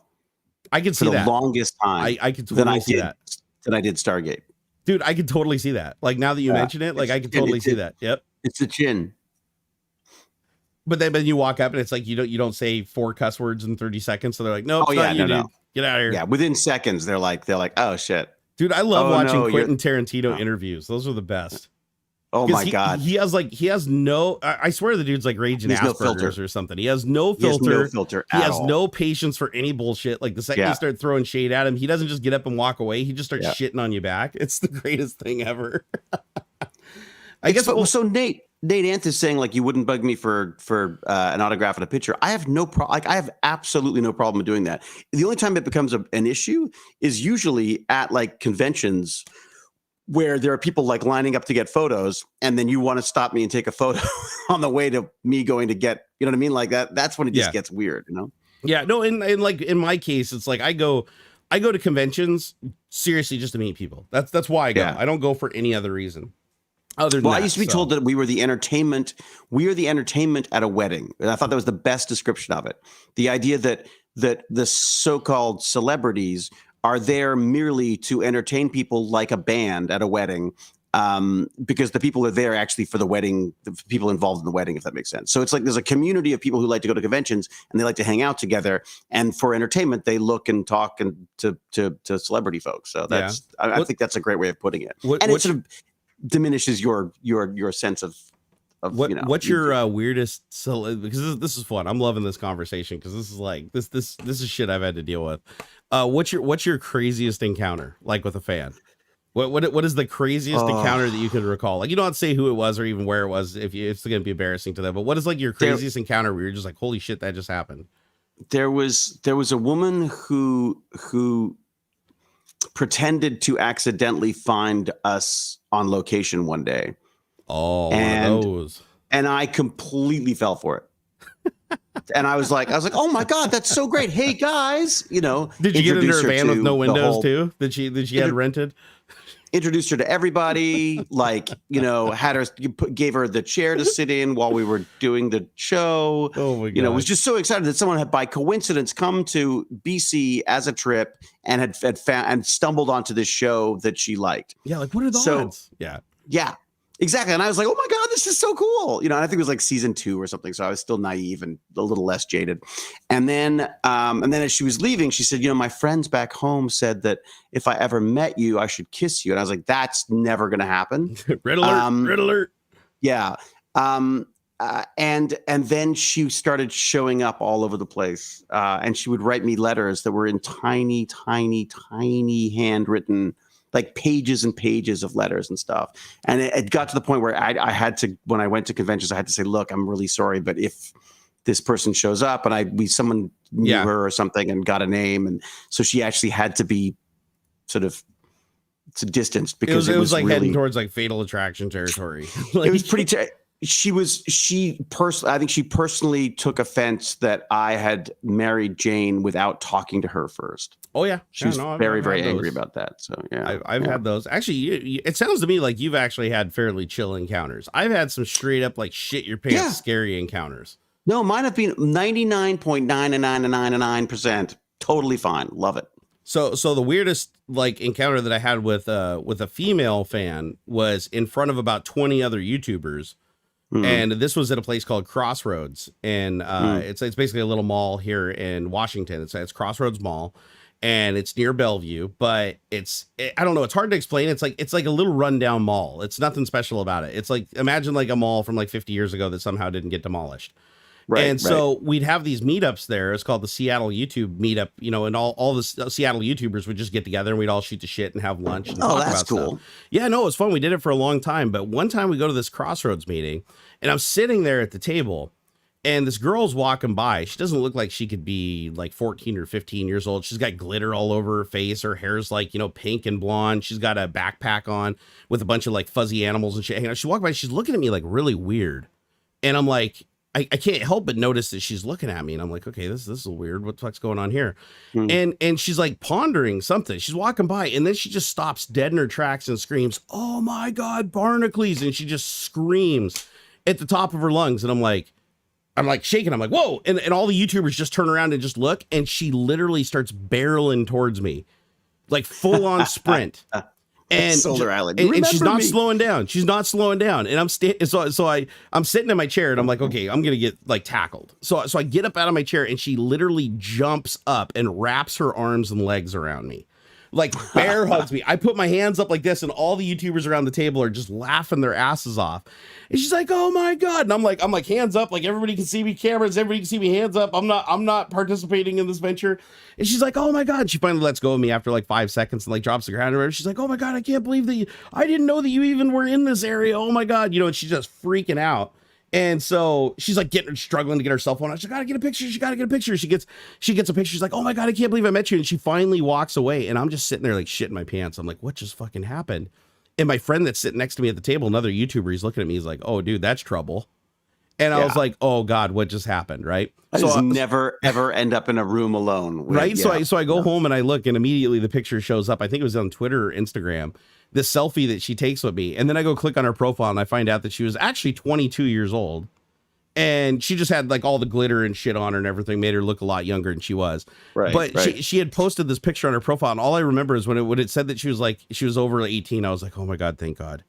Thank God." I was like, "Oh my God, this is like," because it doesn't matter in that case. Like if somebody wants to, like, it doesn't matter if your hands are in the air or whatever. If somebody wants to make a story out of that, they're going to be successful. And I was like, son of a bitch, that freaked me out though, man. My heart was racing because I've never had anybody like that just barrel at me like a linebacker. With like, I mean, literally leaning into it. I mean, she was like doing the Naruto run like into me, right? Yeah. I was like, oh shit, what is happening? And so that was a scary encounter. But I've actually had somebody twice now. I've had somebody lift me completely off the ground. So imagine a person that's big enough to lift me off the ground. Like I was back then when I was doing the concert, I was probably about 200. Yeah, Momo used to do it to me all the freaking time. My God, dude. It's like, it is the most weird. It's the weirdest experience to have somebody come up and like bear hug you and literally take your feet off the ground. And you're like, you have there's zero power in that. Yeah. Situation. Like they could just run off with you. Like at that point, it's like, they just own you. You're their property. Yeah. And I've had that happen twice. And one time it was in Las Vegas. It wasn't a fan. It was just a drunk guy. I thought it was a fan, but it was a drunk guy. He comes barreling by the elevator and he sees me and he picks me up. He's like, "My guy won the Super Bowl," and he picked me up off the ground, bear hugged me. I was like, "What happened?" Wait, what? That's a convention thing though, for sure. It is. The alcoholic convention is that, and a lot of people I think don't realize just how drunk they've got on some of that stuff. Yeah, and it was funny, after the dude picked me up and he ran off, like not 5 seconds later when we were waiting for the elevator, his friends come barreling by like, "Did you see a big dude come through here?" And we're like, "Yeah, he went that way," because he was just so excited that his team like won this football event. And I was just like, I was in shock. I was like, dude, this guy, I mean, he was huge. He must have been like 6'8". He was huge. Right. And he just picked me up like nothing. And then the other one was, I was at PAX, the Penny Arcade Expo. And I was which I've never been to. Dude, it's so good. It's so much fun. I miss those conventions. But I was at the Cooler Master booth. Would you go back? I would after I'm vaccinated. Shit, yeah, dude. I used to lick door handles and get like double lung pneumonia every time I came back from a convention. I just didn't care. I don't know if I can do it again. It'll be weird. I can't like full commit to that because I get anxiety just going outside now. Like just going for a drive in my car and like getting out of my car at a parking lot somewhere, I feel weird. So I can't really say. Ratlet and I are like freaking out after a quick grocery shop. I mean, we are like, yeah. Yeah, so I can't really honestly say that I could just like go right back into that, but I want to. Like the mind, the mind is willing, the body not so much. But I loved going to conventions. I had a guy at the Cooler Master booth walk up to me and he literally like put both hands, because he came in for a hug, and I'm one of those people like, I don't care, I'd hug anybody. He comes in, puts both of his hands on my ass and lifts me off the ground by my ass. And my buddy Robert's standing right there and he's like, whoa, put him down. put him down, because you know, this is the same guy that likes to break out in song everywhere. He's very assertive. So he's like, put him down. He puts him down. He's like, oh my God, I'm just so happy to see you. Oh my God, you're my favorite. I just love you so much. And I was like, what just happened? What just happened there? I mean, literally didn't bear hug me like they used to. I mean, literally grabbed an ass cheek in each hand and like I have been raised by the buttocks. By the buttocks. And I was like, oh my God, that was like my face was rosy after that one. Yeah, like, the inappropriate touching has been strangely. I can only imagine what it's like for women in this situation, because I've had. I mean, luckily, I've not only am I so uptight and germophobic in general, I play it on television as well. So people generally know enough not to, you know, people that say like, oh, can I give you a hug? I was like, no, I'm British. You know, like and it works fine because it's legit. It's like you have a natural repellent. Yeah. I mean, I have to struggle to hug my son. I mean, like there's a natural sort of British kind of uptightness there at the best of times. I remember someone wanted to dance at a convention thing. And I was like, I don't dance with my wife. Why would I dance with you? I'm sorry, but I don't dance. This is not a dancing person. You know what I mean? Like, see, my thing is like, I love put myself in uncomfortable situations just because I find uncomfortable situations funny usually. Like where you throw yourself into something that should be uncomfortable and it should be cringeworthy, and you're just like, whatever. Like I have so many videos that I could show you of things that I've done at conventions that are just not things normal people would do. No, like, I mean, and me too, as well as absolutely as well. It's like it's fun to do it for the shock value, right? It's like I've gone to conventions before and I literally licked a door handle. I have a video of me licking a door handle at a convention, not on the bathroom, thank goodness, but somebody dared me to, because they're like, oh yeah, you're always get sick of these things. I was like, dude, I ain't afraid of nothing. Now after COVID, I probably wouldn't do that, but I literally licked like a high traffic area door handle at a convention. I will probably have to go and douse myself in sanitizer just because of that comment. Or if I see anybody that's trying to shock a crowd, I try to outshock them. So really? Oh no, I let them go. I'm like, yes, carry on. If the video camera's rolling, it's like, do it for the internet, because I've done this so many times at Emerald City Comic-Con where I've seen a performer like really trying to make like everybody uncomfortable. And I just go like full send into it. And I'm like, all right, challenge accepted. Like it's devil went down to Georgia level shit. And I have it on video. Like I have a video of me, like a dude in spandex, like this dude in spandex dressing like a pole dancer in spandex. This dude with a Wario cosplay on, playing Wario. Right. And he's like doing this like sexy dance. And I just run in and just start like twerking in front of him, like on camera. Right. And he's trying not to bust up laughing because part of his bit is to just act really natural and normal while he's doing this. And I just run in full send and just start like dancing the most dirty dance that I possibly can with this dude. And he's trying not to bust up laughing because he's trying to stay in character, like, you know, because he's trying to shock people and be like, oh, look, I'm really serious about this. And I've had a gender bent Princess Leia basically feel me up for like 5 minutes while I interviewed him. I've had I have a video of Sailor Moon, you know, this Sailor Moon stuff. So gender bent Sailor Moon group, like of like 6 dudes, like walking up to me and literally like feeling up my chest and feeling up my thing while I'm staying completely in character, talking to the camera, being like, I'm at Emerald City Comic-Con and I found these characters here. What are you guys doing? They're like, oh my God, you're so cute. You feel like a baby. I was like, oh, hey, thank you. How you guys doing today? And they were trying to make me uncomfortable and they couldn't do it. And then at the end, they just started busting up laughing. And then they just started busting laughing. They're like, oh my God. And they, you know, they dropped the whole bit. But no, it's like, I loved stuff like that for the longest time. Like I would go there and try, but every once in a while you get people that just, they take shit like way too far, like way too far. Like I said, people following me into the bathroom. I've had that happen. Guests too. Like one of the biggest issues I have at a lot of these conventions are the freaking actors.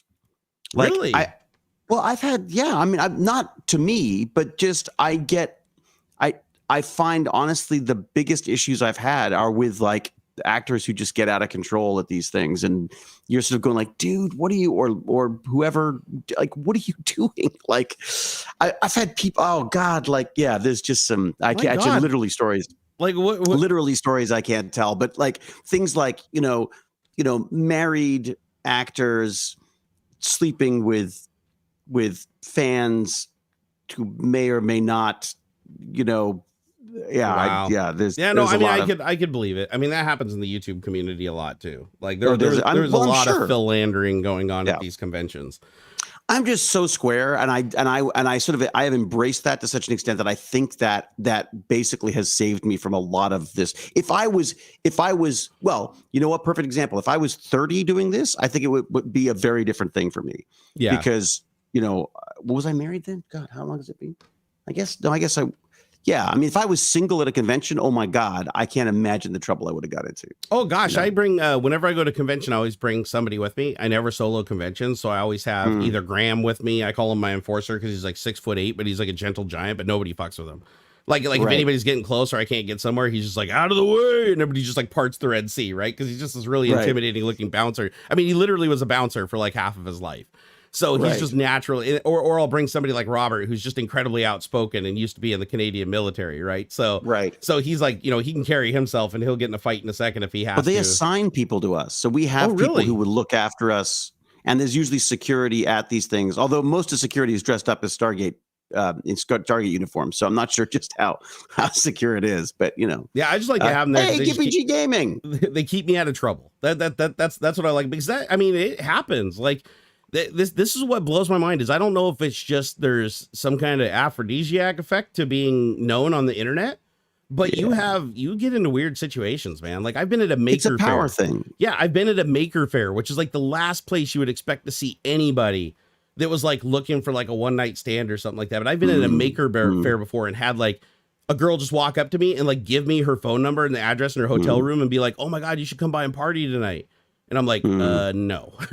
And my friend's here to see me saying no. And he's with me everywhere I go to make damn sure that this never happened. I don't say that. I try to be polite, but that happens. And you wouldn't expect that to happen because it's like, one, I'm not full of myself. Like, I don't think that, I don't find myself particularly attractive or anything, but I just always found that weird that would happen, probably on average once or twice an event. Didn't matter if I was going to Emerald City Comic Con, didn't matter if it was a maker fair. There was always somebody that you would run across.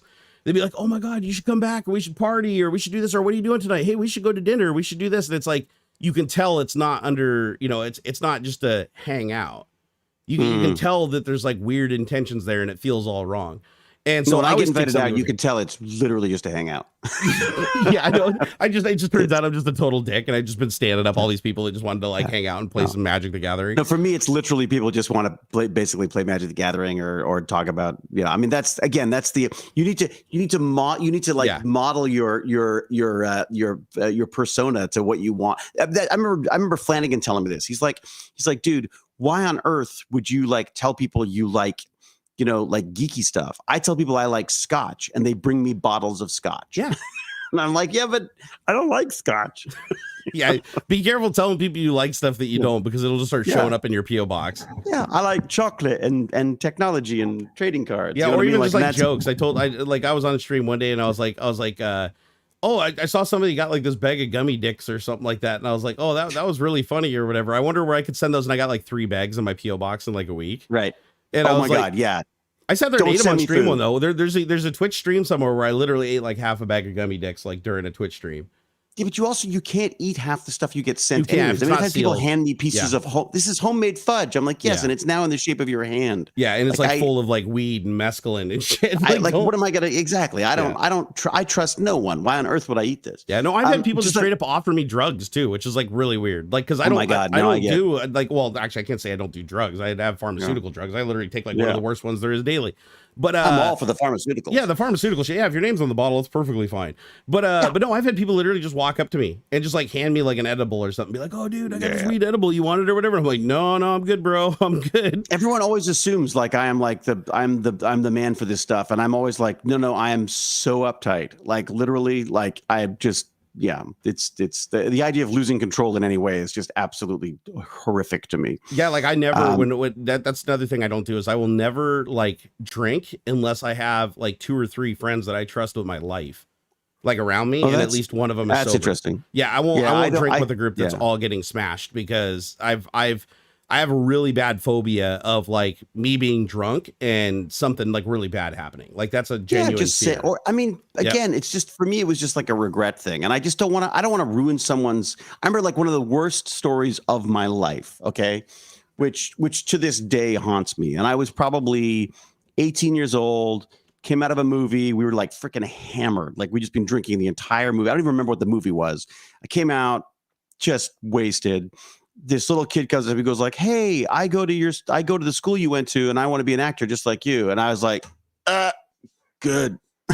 And like sort of staggered off, and I could just see his face. Like it was like, this is not how I planned on this going. You just ruined that guy's entire life. Like now he's going to become a janitor and get ran over by a Zamboni, and it's all going to be the butterfly effect. Like, yeah, that like haunts me to this day. I was like, what, 18? I was an idiot. I was a child, but it's still like, it freaks me out that you have even like, I feel there's a certain responsibility with this stuff to some extent. There is. There is, and that's something that I try to ignore, because if I don't, I'll get really nervous. It's like, but yeah, no, you're absolutely right. It's like you can change somebody's life like entirely through a single interaction. I mean, not to get paranoid and stupid about it, but I just like, if you can make, I just love the idea that you have these opportunities to make people's day or week or whatever year, or you have the opportunity to just like, to not. And I feel like if I can, it would be just kind of nice to, yeah, I can tell you this though. I've never, ever been mean to a fan. Never, ever, for any reason. Even when it's been completely inappropriate, I always get somebody else to do it. Like either Graham or Robert or somebody, or if I'm in a booth and you have somebody who's being a little too aggressive. Usually I'll just go talk to the people like at the booth and be like, hey, can you guys tell this guy, to give me some space. Because I feel like if it comes from me, that's going to create it's going to be way worse for them than if it was anybody else. Well, like, again, luckily I play a dick on TV, so I can just go like, "Oh, shut up," and they're like, actually expect he's it. So in character. they're literally trying to get you to do it. You're like, get the fuck away from me, and you're like, shoving them. I think they're more alarmed when I'm actually nice about stuff. Oh, that would be. Let me do a quick call out because you, Barnacules, call me whatever you want, baby, whatever you need. you know I do. On this stream. In fact, I don't think I was actually streaming. I think I was just in the chat. Yeah. And Gimpy G Gaming called out about assistive tech. We have since been chatting, and we had one of the best chats this week about with quadstick.com about some assistive gaming stuff. And what does Quadstick do? Like, I've never heard of them. Oh, quadstick.com is a company that builds these mouth controlled like game controllers, Windows PC controllers and stuff. Amazing stuff. Like, just because all of this stuff has to be so customized. So I was talking with Fred, the guy who runs this company, and pulled in Gimpy G Gaming to have a chat with him about what he what he could use. And we've come up with like this plan we're both going to get these controllers and try some gaming using assistive stuff. But I have to thank you basically, because it's just been kind of fun to chat assistive tech with Gimpy G since then. So no, I love hooking up people with other people that know they have some kind of vested interest or some mutual interest. That's actually like one of my favorite things to see. Like another thing I love doing is like people that'll message me and be like, they just got into programming because of me, and now they have like a job programming. That blows my mind. That goes back to you can change somebody's life like with a single piece of content or a single encounter, but the scary thing is, the opposite is true too. Not to take this to a dark place, but I've also had people where it's like, it's unavoidable. Like they just get an unhealthy attachment, and there's nothing you can say and nothing you can do where they're not gonna, you're talking about me, aren't you? I am. I keep trying to get rid of this fucking guy, but he keeps coming to my house. Are you breaking up with me, Barnacules? I am. I'm sorry, David, but I upgraded to Michael Shanks now, so get the fuck out of here. Yeah, that's right. I got tweeted by Michael Shanks. I'm out. That's it. Yeah, that fucker liked one of my tweets, man. Get out of here, dude. This is like way more value. That's it. Done. Yeah, I'm with you, frankly. That is a lovely guy too, I gotta say. That guy makes me laugh. Like, man, we had that dual episode together, and we were just freaking killing each other. You know what he takes me as, and maybe you can confirm this. He takes me as the type of guy where he could fuck with you and be completely serious, and you'd think he was being serious. Oh yeah, no, he's great. He could do. But at the same time, is sometimes you feel like he might be doing that, and the reality is he's just actually being nice. Yeah. Know what I mean? I got a funny that just popped a funny story into my head. Something that happened at Microsoft this it just connected because I could totally see Michael Shanks doing something like this. Is when my first 2 weeks working at Microsoft when I was a contingent staffer. I wasn't a full-time employee. So we danced, gently because, you can get fired easier than anybody else at the company when you're what they call, dash trash or an orange badge, you're contingent. So I'm there working, and there's this rack of servers was pissing me off because I couldn't get the whole damn thing to like powered on and to stay on. So I keep pulling it out and fixing it, pull it out and fix it. And there's a row behind me of computers where there's a guy working there. He's sitting there doing his job because each row has like 2 guys in it that are managing all the computers in that row in this data center. And I'm sitting there and I'm getting pissed off, and then I start cussing and swearing, and I get all mad, and I say something like, and I don't use this word normally, so just FYI. But anyways, I said, this thing's being retarded. And a guy stops dead in his tracks. This is a guy I don't know. I've only been there for 2 weeks. He's walking by. He stops dead in his tracks, and he goes, what the fuck did you just say? And he looks at me like dead serious, like he's staring me down. I'm like shaking in my boots because I don't know who this guy is. All I know is he's full time because he's got a blue badge hanging around his neck. I'm like, oh man, I fucked up. And he's like, dude, that's not cool. That's not cool what you just said. And I'm like, oh man, I'm so sorry. Whatever. He's like, my brother is retarded. He says that, and I'm shitting my pants. I'm like, dude, I just lost my job. I'm done. Oh, thank you, sweetheart. So I'm like, I just lost my job. I'm done. And he looks at me and he like leans into me like a little bit closer, and I'm seriously like pissing down my leg. And he puts his hand on my shoulder and he goes, I'm just fucking with you, bro. And then he just walks away. Oh my God. And I was like, shit myself. What a dick. He's such a dick. That is like, I was learning your lesson. Don't use it. Yeah, no. Literally, that like broke me of it. Like from that point on, it's like I rarely, if ever, use that word. Oh my God, it was a term we used to use all the time as kids. We used to use that term all the time. And there's so many things now that I'm just, And now I have a kid who's on the autism spectrum, so it's like, now I'm much more sensitive to stuff like that. I'm not going to govern other people saying it, though, of course. Like, I mean, I'm not going to be one of those people. It's like language is a fluid and dynamic thing, and it's context that matters more than words. But it was one of those things where it's like I remember that memory so vividly because it was like a fight or flight situation because the guy scared me so much. And he was like, I know I screwed up. I totally screwed up. Yeah, fuck. I was like, because at first when he stopped me, I didn't know why. I didn't know if it was because I was cussing. I didn't know what it was, like the way he said it. But then he said specifically what I said. And then he said his brother.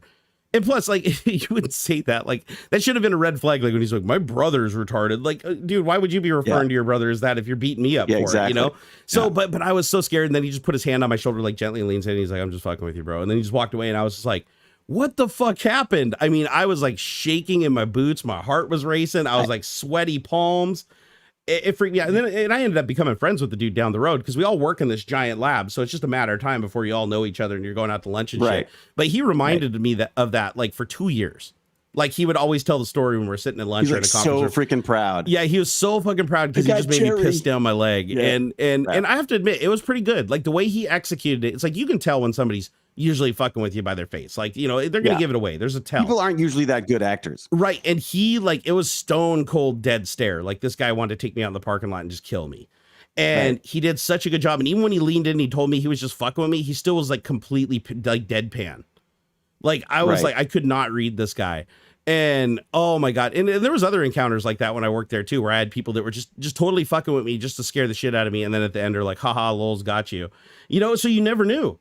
You never knew like if it was real. Humor though, there's definitely that sort of superior abusive nerd humor that you get where people will go like, oh my God, like you just did this and you're an idiot for that, or whatever. So yeah, you can never tell if somebody was being honest. It's like a small amount of power. Oh God. That memory though, that was one that brought me, like we were talking about Michael Shanks, like, the whole deadpan delivery. It just reminded me of this guy. Oh shit. I just had his name and I forgot. I think it was Austin. Yeah, it was Austin. His name was Austin, and he was, oh shit, I haven't talked to that guy in probably 10 or 11 years. I should go look him up and remind him of that story. He'd get a kick out of it. I also have that it's still a big part of your life. Yeah, or like the Windows 95 ship party that they had in the parking garage of Building 26, like one of the most legendary ship parties. Microsoft was known for their ship parties. One of my friends who was my coworker, his name was Bryce, and really big dude. He actually looked a lot like oh shit, the guy that plays Hellboy. What's his name? Ron Perlman? Oh God, yeah. Dead ringer for Ron. This guy looks like Ron Perlman. Like you could mistake him for it under the right conditions. He was just this big, intimidating, like gentle giant, but he got drunk at the Windows XP party. This goes back to like, you get drunk. That's, if you don't have a co-pilot around to keep you from doing stupid shit, you're going to do stupid shit. Yeah. And so he's walking back. He's trying to go back into the building and he's at the ship it party. So he tailgates somebody in the door because he forgot his badge up in his office and you need your badge to get in the door. And there's a bunch of Microsoft security guys there checking badges because they don't want people sneaking into the party and then gaining access to the building. because, you know, through the parking garage. So he like walks in the door and I'm walking in there with him and he doesn't have his badge. And they're like, sorry, show us your badge, show us your badge. He's like, I don't have my fucking badge. And he's like drunk. It's like, it's in my office. And this is Microsoft security. And I'm like, Bryce, calm down, dude, calm down. I'm like, hey, he's with me. They're like, sorry, no badge. You can't get in. You got to go around in and check in at the desk or whatever. And he looks and he like he like leans down to the security guy's face and he said, you can either let me in this building or I'm going to use you as a fucking wedge to open that door. And the guy's like, oh shit. Microsoft Security's like, oh shit. I mean, he was really, really proud. I was like, oh shit, Bryce, you're going to get fired. You're going to get fired. He's like, last chance. Get this shit kicked out of you. He's like, last chance, get the fuck out of the way. And then a manager walks around the corner and says, it's okay, guys. It's okay. Let him by. And I don't know why security did, because the manager doesn't have any more authority than he does. The security guys, they don't give a shit if you're a manager, you're the director of the fucking company. Like, you have to show your badge. And they like stepped out of the way, so you could tell the security guard was like noticeably scared. He was about to get his ass thrashed by this guy. And he's going up the elevator and he's like, yeah, he like shoves me against the wall. He's like, I sure showed that stupid motherfucker, didn't I? Or whatever. It's like, dude, you almost got fired. Like, you're still probably gonna get fired. And he thought it was fun. Nothing ever came of it. Never even got a talking to. Never got a write-up. HR never came. I mean, Microsoft was really relaxed back in those days about the shit you could get away with. Like, it was wild. And the parties will change now. Like they used to. I mean, it used to be when we wrapped a day on film, they, you know, there'd be like the beer would come out, everyone would have a drink together, hang out, all that kind of stuff. They had to get rid of it because people are idiots, right? People would then hop in the car and have an accident, or they'd inappropriately. Yeah, that was a big deal at Microsoft. Actually, we had they started giving out vouchers for taxis. So if you drank, like if you went and got a drink from the little bar, they would hand you one of the vouchers, like with the drink, so that you had it, and they'd be like, "Do not drive home." And it was a voucher to get you home, and then the next morning it would be a free ride back to the campus to get your car. So it was a really good deal. I mean, people took advantage of it. But yeah, there was a time when I was at Microsoft, probably in the early 2000s, where every ship party, like every Friday, we have this thing called WIM, which was Windows Infrastructure Meeting, and everybody would just get thrashed, and you just hear people doing burnouts and shit outside in front of the building, and like then you hear, oh, somebody crashed outside. Fucking Porsche would be like rolled up on the hill or whatever, and people would be crawling out of the windows. It was like a regular occurrence, and so Redmond PD was just always there. Like whenever we had a party, Redmond PD would just sit there on the edge of the campus, just waiting for shit to happen because they knew inevitably it would. So Microsoft eventually started doing this voucher system, and then after that there was still Rex, but it wasn't nearly as frequently. Well, it just makes sense. Why not make it easier? I mean, it's just like, you know, if you need your employees to let off steam, then let them do it, but just make sure that they're looked after. Yeah. Or Bill Gates. Bill Gates used to just pull up the building, because Bill Gates always came to 26 because that was the Windows building. He would just pull up. He drove this old shitty Lexus. This is what's so funny about Bill Gates. Is everybody thinks like, oh, because he's known for having cool cars. Like, I mean, he had like a Porsche 996 or whatever. He was getting in trouble all the freaking time, wasn't it? Like, man, like he couldn't even get the damn thing out of the. Like, he ordered a car, he couldn't even get it certified in the United States or off the dock, so it sat in the dock like pretty much until he sold it. But his daily driver was like this old like baby blue Lexus car, like 4-door sedan. And it had no license plates on it. So he'd just drive around and the cops just left him alone. He had no license plates, front or back on the car. And the funny thing is, like, he did that because he didn't like having a license plate to identify him, but he's like the only Lexus driving around without a license plate. So it's like everybody knows it's Bill Gates. Like, you can't not know it's him. But what he did, and it had the security package on it. So the windows looked like they were a green tint because it was basically like, you know, small arms fire, bulletproof glass, bulletproof doors. I mean, it was basic, but it looked like a regular Lexus, like nothing special about it. And really? He had all that? He had he had the, I forget what it was called. It was some package they put on it, but it was an old Lexus. This Lexus was probably 10 years old, and he was still driving it. But he'd pull up to building 26 and he would just leave it running. He would open the door and get out of it and come in the building and like talk for like a half an hour or 45 minutes to, you know, get everybody amped up. And he'd just, the whole time, he'd just leave the car out there unattended running. So like you'd come in the door on the side of the building and you just see this Lexus just sitting there idling in the, like right next to the door, like in the fire lane. Like, like, I don't even think the doors were locked. I don't think anybody opened it up and got inside of it, but like no security guarding it or nothing. Like just, and he did this every time for like years. Every time he'd come to one of these Windows infrastructure meetings, he'd pull up in this, and they can, if there's any Microsoft employees that were here in the 2000s, they can attest to this. Cause like everybody knew he did this. He just pull up, just get out of his car, walk in the building, and then talk for 30 or 45 minutes, just leaving the car out there idling, wouldn't shut it off. I don't know why. I don't know why you wouldn't shut it off. For a guy who's like trying to save the planet now, that just seems like so off base. Yeah, I don't know if this was like before his I don't know when he got on a Save the Planet kick, but this was back in like the early like 2002, 2003. And once he destroyed it, that's when he started. That's when he got on his. He basically destroyed the Earth, and now he feels basically Captain Planet paid him a visit in the night, and he has to like make reparations for everything. Darth Vader came and spoke to me in a dream. It's just so weird. It's like who does that though? It's like people that have like limitless resources, like they just do weird shit. Like they really do. I think that's it though. I mean, I think that's I do think it makes people weird. You know, I think that's a fair assessment. It's the same thing with fame. It's the same thing with huge amounts of money. I mean, I feel like you enter this bubble and there's no one telling you anything different. You know what I mean? Like I don't know how you're supposed to be real in any other situation. Yeah, like who's going to tell you no, right? I mean, even in our own little sort of fame bubbles, I think there's a certain amount of there's a certain amount of feedback that you get used to. You know what I mean? In our case, most of it's the opposite of what we've said. But you know. Yeah, well, I know Bill Gates had some close encounters. Like they had to up security on the executive center because they had a hostage situation back there in like the 90s. That was before my time, but so all the Microsoft the board of directors, the executive management team, they're all in one building on the Microsoft campus, and it's because it's like a high security complex. And I've been inside of it, and it's actually pretty intimidating. All the rooms have a panic button under the desk, and they were dumb enough to put it under the desk in an area where you can bump it with your knee. So like, you know, once a week they have a false alarm where somebody bumps the button with their knee, and you have a bunch of guys with like AR-15s running in the door. No, but I've been in that building. It's like, but the thing is like Microsoft has super lax security throughout the entire company. Like once you're in a building, like you'll see maybe one security guy a day in a building. Outside of the building, you see them patrolling around all the time. But inside of a building, you rarely, if ever, see Microsoft security unless they're there for some specific reason. And did you have like cameras and stuff? There must be cameras. Everywhere. There's cameras in all the hallways. Outside of the conference rooms, there's cameras. Outside of the data centers, there's cameras. There's cameras in the data center. So there's not a lot of places that you can go in the building where you're not on camera or you're caught on camera coming and going. Like all the entries and exits all have cameras.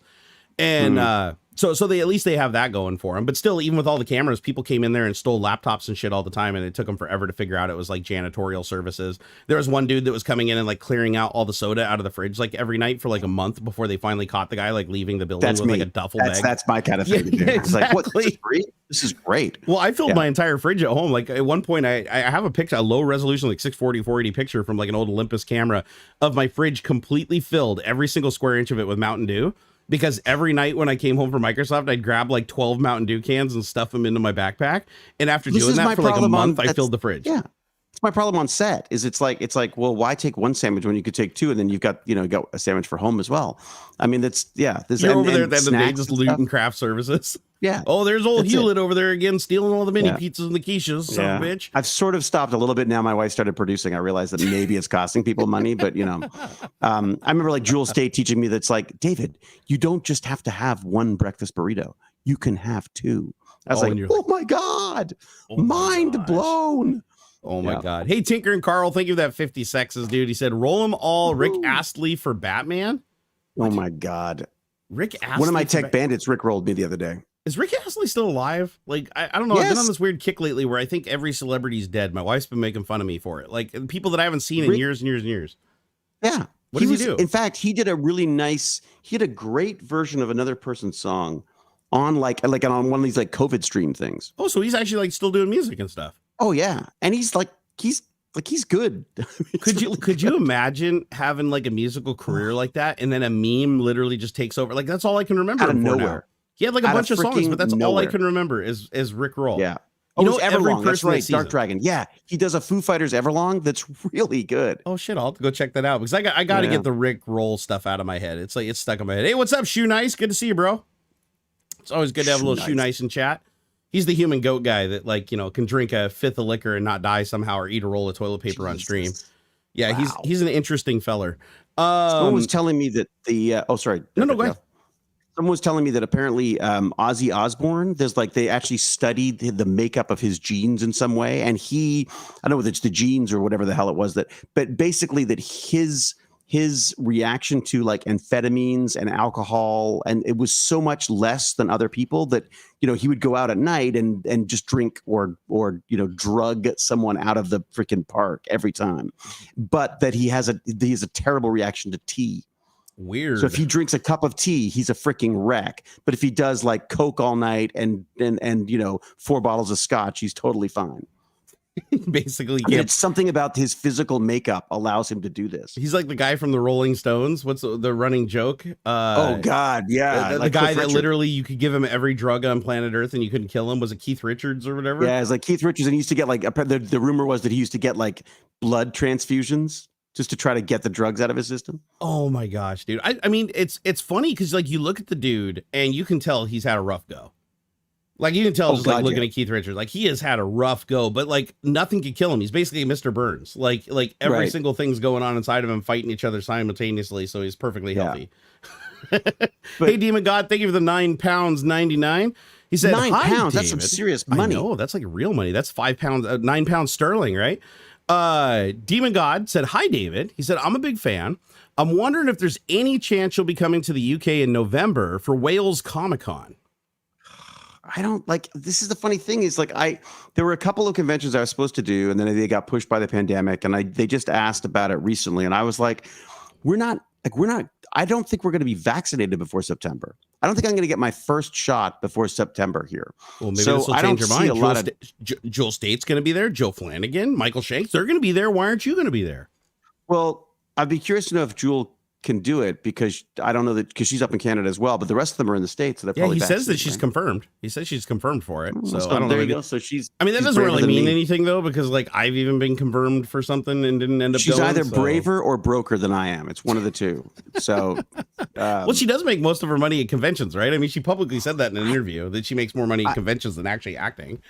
Well, that's the joke, is that you kind of do, right? Yeah. I mean, like it's my joke is you pay for it with your soul, but you the reality is that for a weekend you can make more than a week on an episode. My goal is to get to the point in my acting where I get paid as much in a day of acting as I do for a day on the convention. I may have got it this year with Clarice and this other thing that I'm doing. Almost spilled it. Almost. Does it ever drive you nuts though that there's like voice actors that literally get paid like $1 million an episode for like just for voice acting, and you're like up there like working your ass off, working it for the camera and everything? It's like they pay for your airfare. But that is a whole other gig though. Like that is a whole other that is some serious freaking work. Like any voiceover stuff I'm going to be doing is either like they want my voice or they want or they're hiring me because I'm me. The talent required for the number of voices and all that kind of stuff that people do, I don't know how they do it. It's amazing. What voice acting stuff have you done? I did little bits on. I mean, I think I'm in one of the mutants, something or another. One of the Marvel things way back when. I did a show called Monster Squad. I was one of these like monster kids of some sort. Oh, interesting. Any video games? Like no video game. Well, sorry, like tiny little things in like what was it? I was a Morduck, whatever the hell it was in Abe's Odyssey or something like that. One of those things, but just little things here and there. Nothing big. You need to get a GTA. You need to be in GTA 6, dude. You better be calling Rockstar and like getting on the radar. Here's an interesting question for you. Yeah. All right. Shoot. So literally the other day, like a day or two ago, I got a breakdown for a video game role. Right. So they send you the breakdown. You are supposed to sign NDAs, and then you look at the lines, and then you perform the lines for them. Yep. And it had an accent on it that was very specific to a region in the Pacific. And it was so obviously written for an indigenous, like it was so obviously an indigenous role, if that makes sense. Right. And I was like, guys, there's no freaking way that it makes sense for a white actor to be playing this role. I know it's just a voice, but it just doesn't make any sense. Like it just doesn't, like in this day and age, it just seemed completely wrong. And so I mean, obviously didn't go in for it. But then I started thinking about it. I started getting grumpy about it because I was like, wait a second, this is stupid. Like this company can't honestly be thinking that it's going to hire white Canadians pretending to be whatever. Even if it's a made up world or whatever, but I mean, they're literally talking about like, an island god and all this kind of stuff. And so I got so grumpy about it that I actually emailed the casting agent and said, look, I just think that wouldn't it make more sense to just be casting within like if it's a role of color, surely you should cast a performer of color in this situation here. And I'll probably never work again for these guys, but I just thought it was an interesting kind of dilemma to be in, because because you'll take the heat for it too. I mean, they will, but you'll get equal heat for it if you took that role. Like just with the way society is right now. I mean, just the current temperature of everything. It's like even right and wrong aside, just the current temperature and climate of the situation, everybody's going to come after you.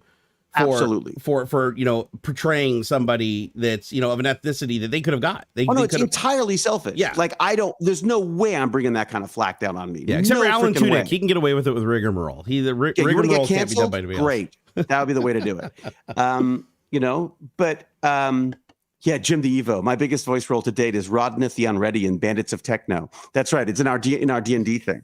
But it's just like kind of an interesting dilemma, because I talked to my son about it, and he was like, "Well, but." So how does it work now? Like, so you can't do accents? I was like, well, no, you could do accents. It just feels like, it does seem like a little bit of a gray area.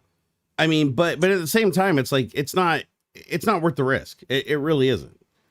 Because people are, I mean, it's too much pressure on you, because one, you're going to get, a lot of anger from the community of, who should have played that role. In their opinion, the company is going to take a lot of shit for it. They're going to, I don't think it'd be worth it, honestly. I was also just kind of protecting I just kind of wanted to protect the company too, because I was like, this is it's a big Canadian gaming company, and I'm like, guys, you should not be doing this is so just clueless, basically. You know what I mean? Yeah, I just wonder how I mean, that seems like something that would be pretty hard to be tone deaf about right now. Like with everything going on in the world, it's kind of funny that they even thought that was like a good idea. Realistically, with everything that's happening. Maybe they said it to me by accident. Maybe they thought I was someone else or something. I don't know. But it just seemed kind of weird. And their choice of they had suggestions for characters, and it was like, one of them is a very sort of archetypal black performer, and then the other two are these like total white guys. It's like, we want the black guy, but with the comedy of the white guys. You know what I mean? Like, it's like, and it's like, what? Whoa, wait, this just seems very wrong. But it started. So we started talking about stuff, and the one that came up that I thought was really interesting recently was Umbrella Academy. Oh, I love that show. That was fantastic. Okay, but she is now a he. Yep. So how does that work? So is that a male now playing a female role? And why I don't we're just in this kind of this. Actually, that's a really good point. Like, you know what I mean? Like, how does that? So I would never play a female role. I think, other than in a bad Monty Python sketch. But you start going like, well, we got to sort this shit out. Like, cause it's like, this is a nightmare. Like it gets to the point where you're terrified to say anything or I feel like it's instead of it sort of opening up things for people, I feel that I'm worrying that it's making everyone terrified about what they can say or do. Right? Oh no, I completely agree with that. I actually talk about that a lot over on my Twitch stream, is that we're creating a divisiveness where people are even afraid to talk to each other. So you end up in this weird paradox where it's like you're trying to create inclusivity, but then you're making everybody not talk to each other because they're afraid of the outcome. Because people are being told that they're being offensive when that's not their intent. That's not the context of what they're saying. And everybody's looking out for that. My back goes up with offensive, because I was like, I don't give a shit if I've offended you, but if I've hurt you, or if I've, you know what I mean? Like, if I've offended, I don't like I could be offended because you didn't like Blade Runner the way I liked Blade Runner. Yeah. That, you know what I mean? Offensive is a word that gets thrown around like it somehow shuts down the conversation. It's like, no, fuck that. That doesn't seem fair to me. Yeah. It's like, intent is more important than the actual words and phrasing.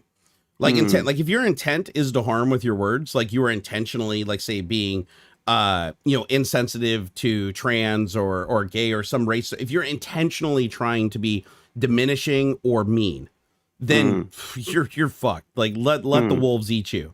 But there's a lot of people that you can tell they're obviously not trying to be offensive. It's not in, the context of their words and what they're saying. There's no reason for them to be offensive. Like, they're not trying to hurt anybody. They're not overusing offensive, but they're not trying to hurt anybody. But then what happens is they get attacked. And then if that keeps happening over and over again, everybody's afraid to talk to each other. It ends up being like the old school dances where all the guys would be on one side and all the girls would be on the other side. And like nobody will commingle because they're all afraid of each other. And that's what I just really worry that our sort of internet sort of culture is forcing people apart as opposed to bringing them together on this stuff. Like, I mean, I feel like if I want to talk about like race or sexuality or any of these kind of things, that I'm going to make mistakes. Yeah. Like, of course I'm going to make mistakes. I'm a freaking old, white, single, straight, able-bodied guy. I'm going to make mistakes. I think if we cancel people because of those attempts to make it better, that we're screwed. Like, we're I 100% agree with that. Yeah. I genuinely agree with that because I see it every day. I see it every day online. And my biggest fear is it's not like, Howard Stern being offensive. It's like either like him for a shock comedy or you don't like him, love him or hate him. Like, he's just kind of this inert entity. To a lot of people, it's like now everybody is looking for offense because everybody wants that power, that rush to be on top in the conversation. I even encounter this in things that don't have anything to do with any of the hot topics. Just people just arguing for the purpose of arguing about something that isn't true, right? Just taking a devil's advocate stance, say on like vaccination or something like that, just because they want to feel in that position of authority, in that position of power. And it's like, okay, well, that's all the wrong reasons to communicate. Like, I'm just talking about something. That's it. I'm talking about something. But some people take offense at even talking about something, like even bringing something to light or even putting any kind of attention on it at all. There's some people that get offended by that. Like you said, it's like, I don't care if I offend somebody, but I do care, like you said, if I hurt somebody. But it seems like if everybody is hurt by everything and nobody can talk about anything, then the only way to be able to talk about anything is to basically make yourself as far separated from the majority as humanly possible to have a voice. Well, it's that weird kind of like double plus good where you have to get into speaking without actually speaking to things. And I don't know. I just worry. I mean, it's funny. Gimpy G was saying, we were talking about it the other day, and we were, because I was saying, look, I'm talking to someone who is living in a completely different like environment and with different perspectives on stuff than I do. It's like I apologize it's like basically I apologize in advance to Gimpy G, and I was like, dude, like, I just want you to know, this is no offense, but this isn't about disabilities for me. This is about the assistive tech. I find that stuff really, and also the neat thing that we came up with that we were talking about with Quad Stick the other day. Thank you for reminding me, Gimpy G. What is the idea? Like, we've just randomly decided that we use keyboards and mouse to control our computers, right? I mean, that's just those are the tools and the approach to inputting stuff into a computer that we are used to. Yeah, like, but keyboards are horribly inefficient, right? Like, keyboards are horribly inefficient, but we've adopted them. Like, who's to say we shouldn't be controlling things with our mouth or with sips and puffs or whatever these technologies, so-called assistive techs are? Yeah. I mean, like we've standardized on stuff that works for us, but not even that well.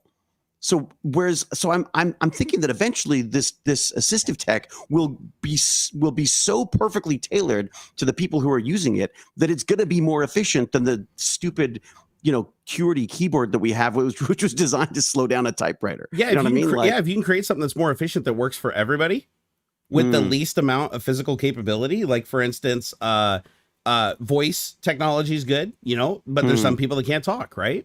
Eye tracking. Then you get into smaller and smaller groups of where people are the minority, like people that can't talk and can't move their eyes. They're going to be, the 1% that may need something that's different. But if you can standardize on something that doesn't require, mobility, it doesn't require physical contact, it can operate directly off your brain. So as long as you're cognitive and thinking, you have that. Once you build a technology as that, then it levels the playing field for everybody.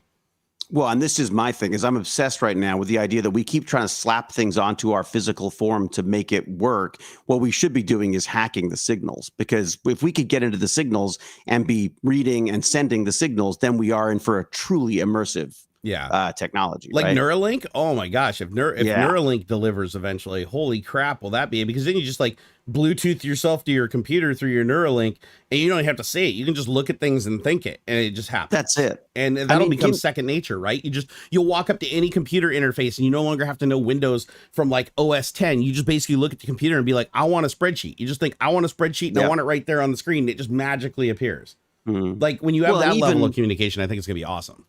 Well, and even like Gimpy G was saying, like any extra inputs that he can get, like because of limited physical movement, he's limited to how many different, buttons and clicks and combinations that he can have to do things. Once you get into a Neuralink situation, hopefully that we can do it without it being quite so invasive. It worries me. I mean, if people are worried about like skipping vaccinations because they don't want a chip from Bill Gates, I don't imagine many people are going to be shoving chips in their brains either. Yeah, but right, you can't get a vaccine, let alone their head chopped open and a chip popped in. But if you can come up with a technology that I can use now, that I will be able to use as I become older and more infirm, fantastic. You know what I mean? Like, eventually, I will get, there'll be carpal tunnel or whatever other, I'm sure there's a million things we can get. In your situation as well. Like, what about those days when your back is so bad that you can't stream? How great would it be if you were already used to a system of inputting and streaming that wouldn't require you to use any of those? It'd be amazing, because on days like that, it's like I have the remote control in my hand for the TV and I'm just using it to select everything, even type on the keyboard. It's like, it's easier just one hand with the keyboard than trying to pick up a keyboard and sit up in bed and type on it, just sit there and it's Do you nice. think the VR could work for that? I mean, if you slapped your Oculus Quests on, here's the thing. The problem with Oculus Quest is I have to be some kind of a VTuber because it's occluding my face. So I wouldn't be able to stream the emotiveness of me without technology reading me and putting it onto a character. But the Iron Man helmet? if you're a VTuber, way, that's what we need, right? Yeah, we need the Iron Ham HUD. Yeah, you could actually, though. That's actually a good point that you just brought up. Like, so Gimpy GG Gaming said, I'm worried about that people will be driven away from approaching me if there's too much taboo language. I would rather interact with people. Oh my gosh, this actually, dude. This actually is something that is like right in tune with what I was trying to say earlier that I did a piss poor job of, is the approachability. If you are worried about offending somebody, you're going to avoid them. That's happening. Right. And I feel bad because it's like, if you're disabled, people are going to be, worried about offending you, saying something or asking like, hey, what happened? How did you get hurt? Were you born that way? Like, those are questions that people are afraid to ask now because they don't want to offend. But like Gimpy said, it's like, he wants the interaction. But if people become more and more afraid and things become too politically correct to where like, nobody can talk to them, then that sucks. That sucks for everybody, not just disabled, but everything. If everybody's grouping off because they're afraid to talk to anybody else that has a difference of opinion, you have a problem. You have a really big problem. Well, like the Ellen, I'm not sure what Ellen Page is now named. Evan? Evan? Is it Evan? I thought it was Evan. Yes. Like I mean, I'm happy to be told I've got things wrong, but I do want to understand that stuff because I really struggle with the pronouns and stuff. Elliot, like I just can't get my head around it. It's Elliot. Okay. So Elliot Page, I think that's freaking fantastic. That's amazing. I love that we live in a world where these things can happen. And that they're accepted. I just really, and I'm not asking for a pass on getting it wrong. I don't want to be flip about it. I just feel like I would like to be able to talk about this without feeling like I'm going to, Actually, two of my favorite people that I follow on Twitter is Crip Daddy. Does anybody the quadriplegic comedian? So he's like super super offensive on purpose, but he uses his disability to give him an out so that he can literally make fun of anything, including himself. I just struggle with it though because I'm too freaking British and Canadian. I know that's what he wants. Probably, he's super approachable though. That's what's cool is he uses that to make himself infinitely approachable because everything he says is so cringe that going into it that there's nothing you can say that he hasn't said himself or hasn't opened himself up to. And Ricky Berwick is another one. And those two go back and forth on Twitter. And it's just, it's a riot, but it's a conversation that nobody else but them could have. Because because nobody can get mad at him for it, because then you'd be the offensive one. Like if you're mad at people can People can get mad at him, but it's just that, yeah, exactly. They can't say publicly though. If you come out and be like, "Oh, I think that's stupid," you're a fucking asshole or whatever. Be like, "Well, I'm quadriplegic and stuck in the chair and can't go anywhere," and then you're like, "Oh, I'm so sorry, I didn't know." It's like people. So they kind of use that to their advantage to say and do anything. For comedy. It's not. I mean, they're obviously not being serious. Like I know both of these guys, right. But it's like when I see that, it makes them insanely approachable. Like when you see the interactions that they have online. Nobody's worried about offending them. Like the shit that goes back and forth. It's absolutely wild, but that level of interaction is because they invited it. Like they literally like set the bar so low. Just like I was saying at a party where you walk in, you make the joke about yourself or something. And it's like, you make it clear to everybody that they're not going to offend you. You walk in, you be that person, then all of a sudden everybody opens up to you and everybody's talking to you. And now it's a natural interaction. And I feel like that's what's being broken right now. I feel like, if you have somebody that literally has a record of being offended at every single thing you talk about and every single thing you say, unless it's perfectly in line with them, you're going to see their audience is going to shrink and shrink and shrink. The people that are willing to communicate with them. And then eventually what's going to happen is they're going to whittle themselves down to a set where the only people they can communicate with are people that are walking on eggshells and pandering and not saying what they truly mean. And I think, again, splitting things up into little groups again. Right? Exactly. And that's what you end up doing is you end up going the other direction. Like you don't have equality. You have more division if you keep going in that direction. And that's what my biggest fear is. Gimpy G had a great comment the other day where he said like, well, yeah, I mean, it's nice for people to worry about what language to use, but I'd rather they just invited me over for a play date. I mean, that was their thing. And like in school, he was like, no one came over because they were uncomfortable. Because they were worried about saying the wrong thing. He's like, I'm less, wouldn't it be nice if you could just like, I don't give a shit if you get the terminology wrong. I just like a couple of friends to come hang out. You know what I mean? Like, yeah, it's like, I grew up, one of my best friends when I was a kid had AIDS.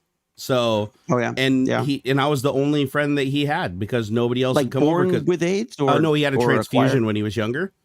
And so he got AIDS and then he became a hemophiliac. So he couldn't do anything physical because if he cut himself, he had to go to the hospital to get clotting agent put in him. Right. And so all he could really do was stay indoors and play video games, or if he was outside. Exactly. Yeah. So I was the only friend because my parents, back then, my parents didn't care. My parents were like, I was raised in an environment where it's like racism wasn't a thing. Like my aunt was black, it's like adopted into the family that I spent like most of my childhood with. It's like we didn't have that where we grew up. Like there wasn't a lot of racism. There wasn't a lot of like, didn't matter if you're rich or poor. Like everything was just kind of normalized. And I'm fortunate that happened. Like I'm fortunate. The opposite of growing up in England. Exactly. And a lot of places here in the US too. But I had a friend and he had AIDS and my mom, didn't tell me. Nobody cared. Nobody cared. It was one of those things where it's like, but he didn't have a lot of friends. I was the only friend that came over and like hung out with him, played with him. And to me, he seemed every bit as normal as everybody else. Like to the eye, he was just a kid that loved eating pizza, loved playing on the video games and stuff. Like it didn't matter that he had AIDS, but then like everybody at school was like scared to death of him because he had to sit like in the front row, like right in front of the teacher. And he had to have like a little medical exemption, like bracelet thing on that was basically like, here, single me out. He couldn't go out to recess. Like when it was recess time, we all went out to recess. He had to go basically play on the computer that was in the front of which we were kind of jealous about because we wanted to play on the fucking computer too, but we had to go out to recess. But it was like they singled him out in school like really, really bad. So and everybody was afraid of him. They wouldn't play with him and stuff because, oh my God, he has AIDS, because the school was like required back then to tell everybody that this kid had AIDS. And it's like, I didn't give a shit. Like I didn't know what AIDS was. It wasn't a big deal. Everybody made it a big deal, but it really wasn't. He was just a kid that wanted to play and everything. So it's one of those things where it's like he didn't see himself as any different, and I sure as hell didn't see him as any different either. And it's like if I have friends that are like in a wheelchair and stuff like that, it's shit. I mean, they make fun of me for being fat. I make fun of them for being slow, and we go back and forth, and we have but again, it's one of those things you have to feel it out, right? It's like a mutual comfort that you build. But if you get to the point where you never will have that conversation, or you'll never will even test that waters because it's instant cancellation, it's instant death. Then everybody starts building these walls between each other. Or and then nobody fear talks of that, I guess. Exactly. Yeah. It's a fear. Yeah. So, and I try not to let that control me, but boy, it does bite you. It absolutely does bite you. Like I say stuff on my Twitch stream all the time that ends in me getting attacked by people. And I've even gotten death threats for like, the things that I've said that were taken completely out of context on purpose, and it's sad. It's absolutely sad. But I'm one of those people where it's like, no, I think that like I've always celebrated my own disabilities because making fun of myself, I'm not saying this for everybody, but making fun of myself, people are like, don't be so down on yourself. I'm like, dude, it's empowering as fuck that I can make fat jokes about myself. It is empowering as fuck that I can make jokes about me having like a lazy eye or not, you know, or not being able to walk so good and stuff. It's like, for me, that's setting the bar low enough that people don't have to avoid that shit. You know, that my friends that are around me, like if I go to a party and stuff, it's like I can tell if somebody's trying to be mean or if somebody's trying to be funny. Right. And if somebody's trying to be funny, then it's like game on, let's go. You know, it's like it's challenge accepted. And then by the end of the night, we're best friends. And I think intent is a really, really good point. And that's what it is. I think nowadays it's not about intent. But it's not about intent anymore. It's about just literally the words. Like it doesn't even matter. Like I remember a teacher, how was it like I think it was like 2-3 years ago. It was a while ago. It was like even before this was heating up, there was a teacher that literally said the N-word in class, but it was in the context of why it's so wrong in teaching like the history of why the word exists and everything like that. And it's like, so in the context of teaching, even if you're teaching about World War II or the Nazis or whatever, you have to say bad things to teach. Like that's how it is. You have to be able to physically see the word and read it. You have to know that it exists. You have to remember history. And he got fired because like 2 of the parents like complained that, oh, my kid heard this word at school today. And it's like, okay, I guess I kind of understand that from a certain perspective. But at the same time, he was literally like if you look at the intent and not the actual speaking of the word and the noise that came out of his mouth, he was literally condemning it and showing people why it was so bad and making sure that the kids know that that is a terrible thing. And let's let the kids discuss. I mean, we had a very similar situation with Bratlett's school, where they're doing the book they're doing is The Hate You Give, and there are a couple of words there, obviously that come up that have been like the N word, which has been which is basically being empowered, for so Black people, can use that word and use that word as a way of showing strength and that they've reclaimed this thing.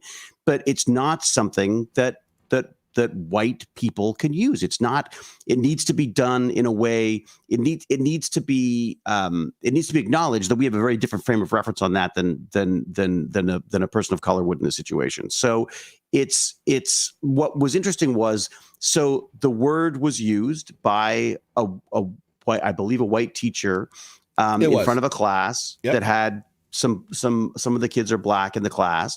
And everyone decided that they felt that this is not something that should be done. And the school, I think, again, because of this being terrified of doing something inappropriate, I think shut it down in a way that I wish they hadn't, because I think it was the kids had every right to say, hey, why is she saying that? Yeah. Like, why is she using that word? And to me, that's a great place for there to be a back and forth. Instead, of course, the school freaks out.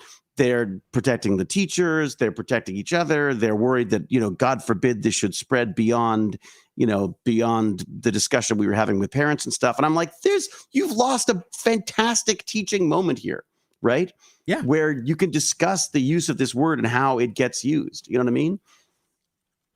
Oh, I was just saying, somebody in chat said, I suppose someone could make the argument, though, that the kid, this gives kids, predisposed to hate ammunition to pick on bullies and others. No, what it does is it doesn't give them immunity. By teaching them that word and making them understand what that word means. Now, if they use that word to bully, their intent is perfectly clear. Whereas if you don't teach them that and they don't understand, they could argue that they didn't truly know how bad that word was that they spoke. So the context changes entirely. So I'm one of those people where it's like, I believe, if you teach your kids something and they know the gravity of it and they do it, that is a lot worse than if they don't know the gravity of it and they're just doing it like fully willy-nilly, not understanding what they're saying or what they're doing. It's why we teach people, right? I mean, that's what education is. Well, and the power of words. I mean, I think people, there's that wonderful thing of like, you talk about like, they are a child with autism rather than an autistic child. It sounds like a silly distinction, but it means you're identifying first as a child and then the condition, as opposed to defining the child as the condition, Yeah. And and I think there's a power to language, and I think it's also what's really neat for me now is that there's all this sort of like language that has been accepted and is par for the course for a lot of people growing up, certainly way back in the dinosaur age, like I did. That we're suddenly realizing that those words do hurt.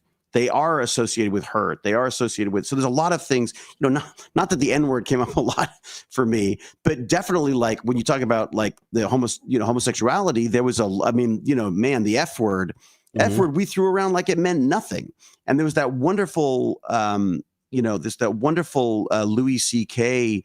opening on one of his shows. I know Louis C.K.'s got there's a whole other thing there, but he did this amazing piece where he had a gay stand-up comedian talk about using the F word and how he really liked the way Louis C.K. used it, but Louis C.K. needed to understand that was the same word that was being used while the man that this guy loved was beaten to a pulp in front of him at a club, or that's what was that was the slur that was hurled at me before someone almost ran me off the road, or just that we have to understand that word has a weight to people that doesn't have the same weight to us. So again, like let's talk I think that's, as you say, I think it's really important to get those things.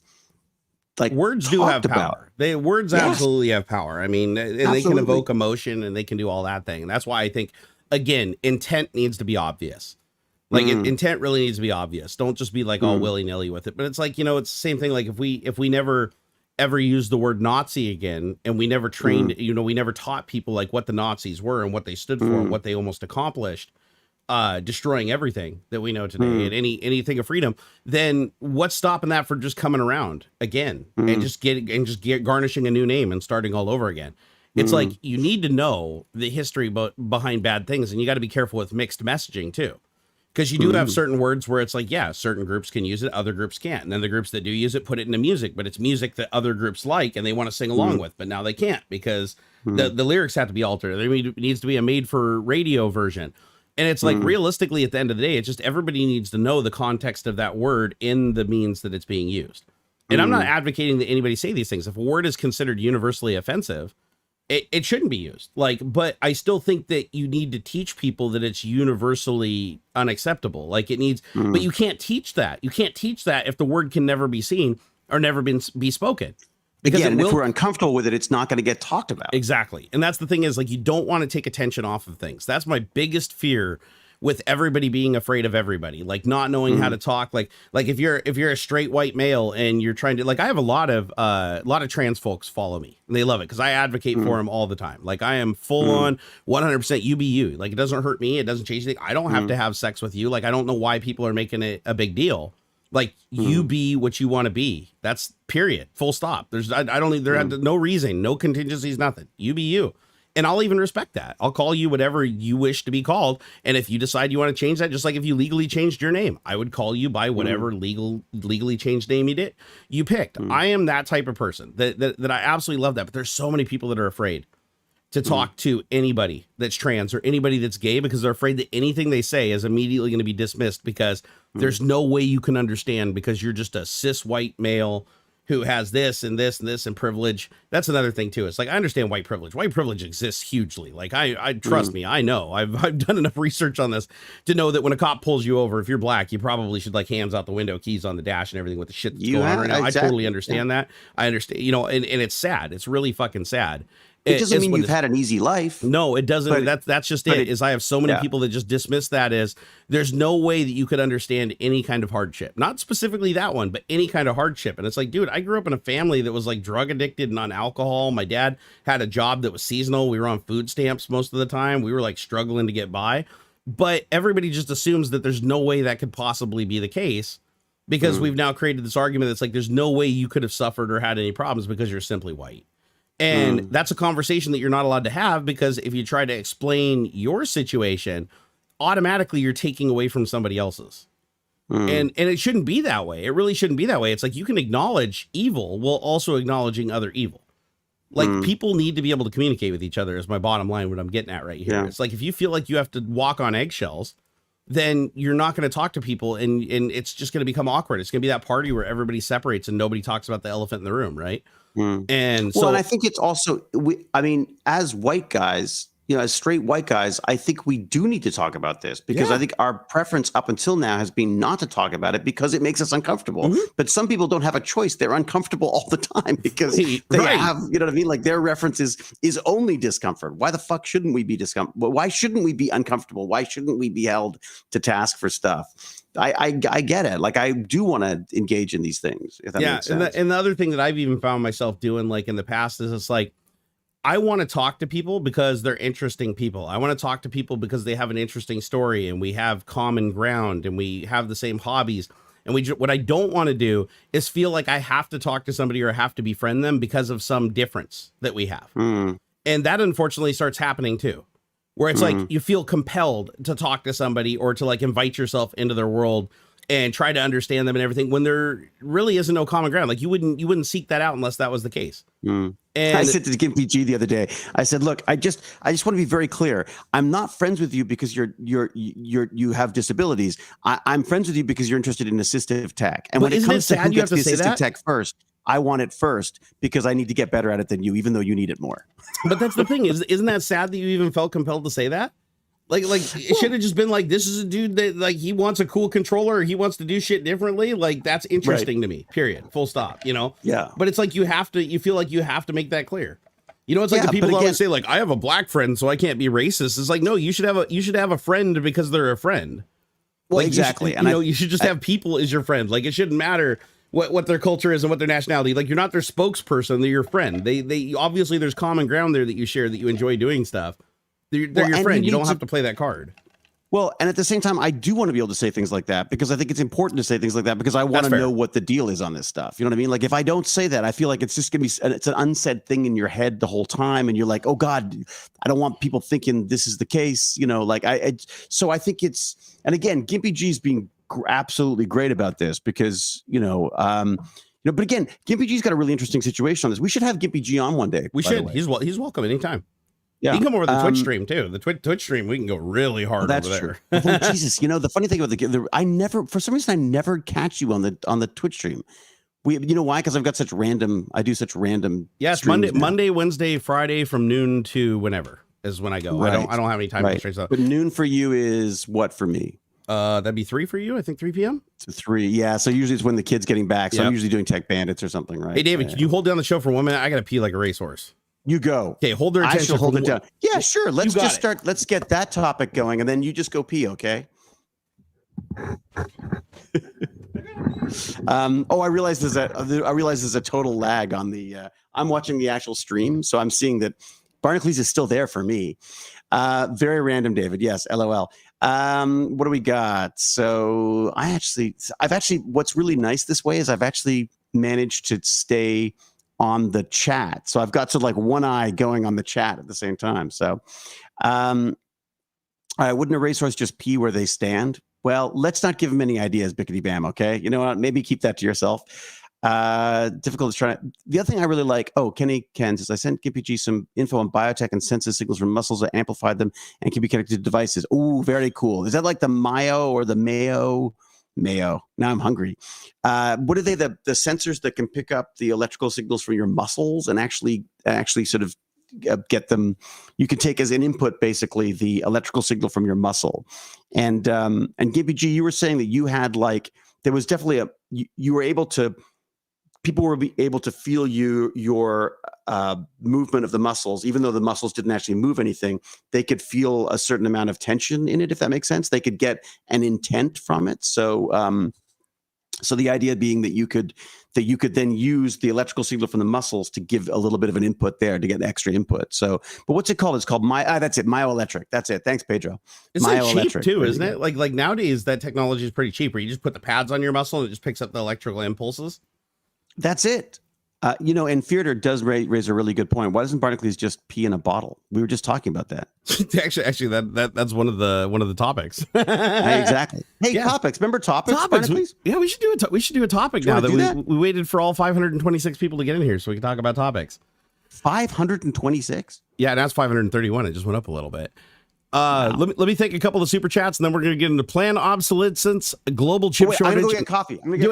Get coffee, and I'll catch up on these things. I won't pee myself. I'll just pee. Do it. Get that coffee. Get it. Oh my gosh. All right. So Zam, thank you for the $5. Said, what do you think of WSL? Will Windows become a Linux distro? I have been predicting this for years, and I do believe it still will. I do believe that Windows is going to become a Linux distro, in that it will have a Linux kernel at some point in the future. The baby steps there include WSL, which is basically the side-by-side kernel that allows you to run a Linux kernel right alongside the kernel, not virtualized, actually in real time running a Linux kernel along the Windows kernel. I think it's really cool technology. Dingo on my 40, thank you for the $2 super chat. Johnny Winter, thank you for the 50 DKKs. I think that's the Danish crowns or something like that. He said, well, gotta go. See you rest. Late, good show as always. Well, thank you, sir. I appreciate that. Michael Hauser, my man, thank you for the $5 tip. He said 99.9% of people who worry about offending don't really care. We see effort. If somebody flips, it was probably just the straw that broke the camel's back. That's an interesting way to look at it. For me, I find that the less I try to walk on eggshells, the more friends I make, but you just have to accept you're going to find people that they want to be in a position of power. They want to be offended. They want to be angry. And I encounter those people every day. It's inevitable. It's absolutely inevitable, and it's unavoidable. But I'll tell you what, the friends that I make as a result of me just like not giving a shit, like I'm not gonna, like, if you're crippled up and you're in a chair, I'm not gonna suddenly be like, you know what, I feel like I have to be your friend and I have to be nice to you and I can only say nice things to you because you're in a wheelchair. No, I'm not gonna be that person. I'm gonna be the person that just treats you like everybody else. If you're an asshole, I'm gonna treat you like an asshole. If you're a nice person, I'll treat you like a nice person. If we have things in common, we're gonna talk about and enjoy the things that we have in common. That's how I try to roll. But unfortunately, no matter which avenue you pick, you're always gonna have people pushing back. You're always going to have people that you make angry. And I think that's what it comes down to, is you basically just have to go, you know what, if your goal is never to anger anybody, you're never going to have a meaningful conversation with anybody. You won't. If your goal is like, everything is offensive to everybody, then you basically might as well just not even say anything ever. And that's a sad future. I really hope that doesn't happen. Tim said, when do you see this as a timeline? Oh, for Windows 10 going to Linux? Well, honestly, I thought it was going to already happen right now, if I'm honest. So we're a little bit behind. But I'd say probably sometime within the next 2 to 3 years. If WSL does what Microsoft intends it to do, and they get enough testing and enough telemetry data coming in from Linux distributions running side by side with the Windows kernel, you probably could see a pretty rapid changeover. And honestly, I think it's a good idea. I think it's a really good idea for Windows to move to a open source kernel, and getting a lot more eyes and a lot more dev time on it, because internally their testing efforts are just falling really short. So it's like, let the public, look at the code and let the public's eyes be on it. And then just add the value add stuff like DirectX 12. All the direct technologies, Direct UI, DirectX 12, Direct Sound, Direct 3D, all of the cloud computing stuff that's built in now. Let all that stuff run is proprietary on top of a Linux kernel. That way the security fixes and all that stuff is managed by a huge amount of intellectual property and tested publicly with a lot of eyes on the code. And then Microsoft still retains the profitable components, which let's be honest. I mean, Windows is used for gaming, right? So as long as DirectX 12 is proprietary and Microsoft never ships DirectX 12 as open source, they will always retain that gaming market, because it's too hard for the gaming market to transition off of GPUs that are heavily optimized for DirectX 12, and always will be, because Microsoft subsidizes them. If you ever wonder, like, why isn't every game Vulkan? Why isn't every game still using OpenGL? Why does it seem like every AAA title DirectX 12 is the target? And the simple answer is Microsoft subsidizes all these companies by giving them dev time and giving them resources and giving them money and giving them everything that they need to optimize their game for the DirectX platform. And they do the same thing with the GPU manufacturers. AMD and Nvidia both tune their drivers and tune their firmwares on their graphics cards to work the best with DirectX 12. And I don't foresee them shutting that down anytime soon, because the open source equivalents like Vulkan and OpenGL, they're not going to get that same level of support. And if you need somebody to write a pixel shader for you, you don't want to pay somebody, $2 million for a firm to come in and like optimize your pixel shaders for your game or whatever, if you can't do it in-house, when Microsoft will just hand you the resources to do it. And not only that, they'll even invite you on site onto their campus, give you the computers, give you the time, give you the developers and everything to perfect your stuff in like breakneck time, just so that they're the most supported platform in trade. just for a slightly less non-nerdy here thing, what ActiveX is specifically does what? Oh, you mean DirectX? DirectX, sorry, yeah. So DirectX is a set of APIs, basically functions, programming functions that are designed to optimize 3D performance on a graphics card. So when you're calling into DirectX, it's basically a way to standardize across multiple different graphics cards. And so in DirectX, if you say, so let's say you have an Nvidia graphics card and an AMD graphics card. And on the Nvidia graphics card, you have to run these 3 APIs to draw a square and put a texture on it. And on this graphics card, it's 3 different APIs or 4 APIs that do it in a slightly different way. DirectX normalizes that so that it's one function set, kind of like Unreal does as an engine for gaming. And normalize it all under one set. That way the developers can literally say, I want to draw a cube, I want to put a texture on it, ray trace it. I don't give a fuck what GPU I'm using. Exactly. And it doesn't matter because it'll even take it all the way down to CPU emulation.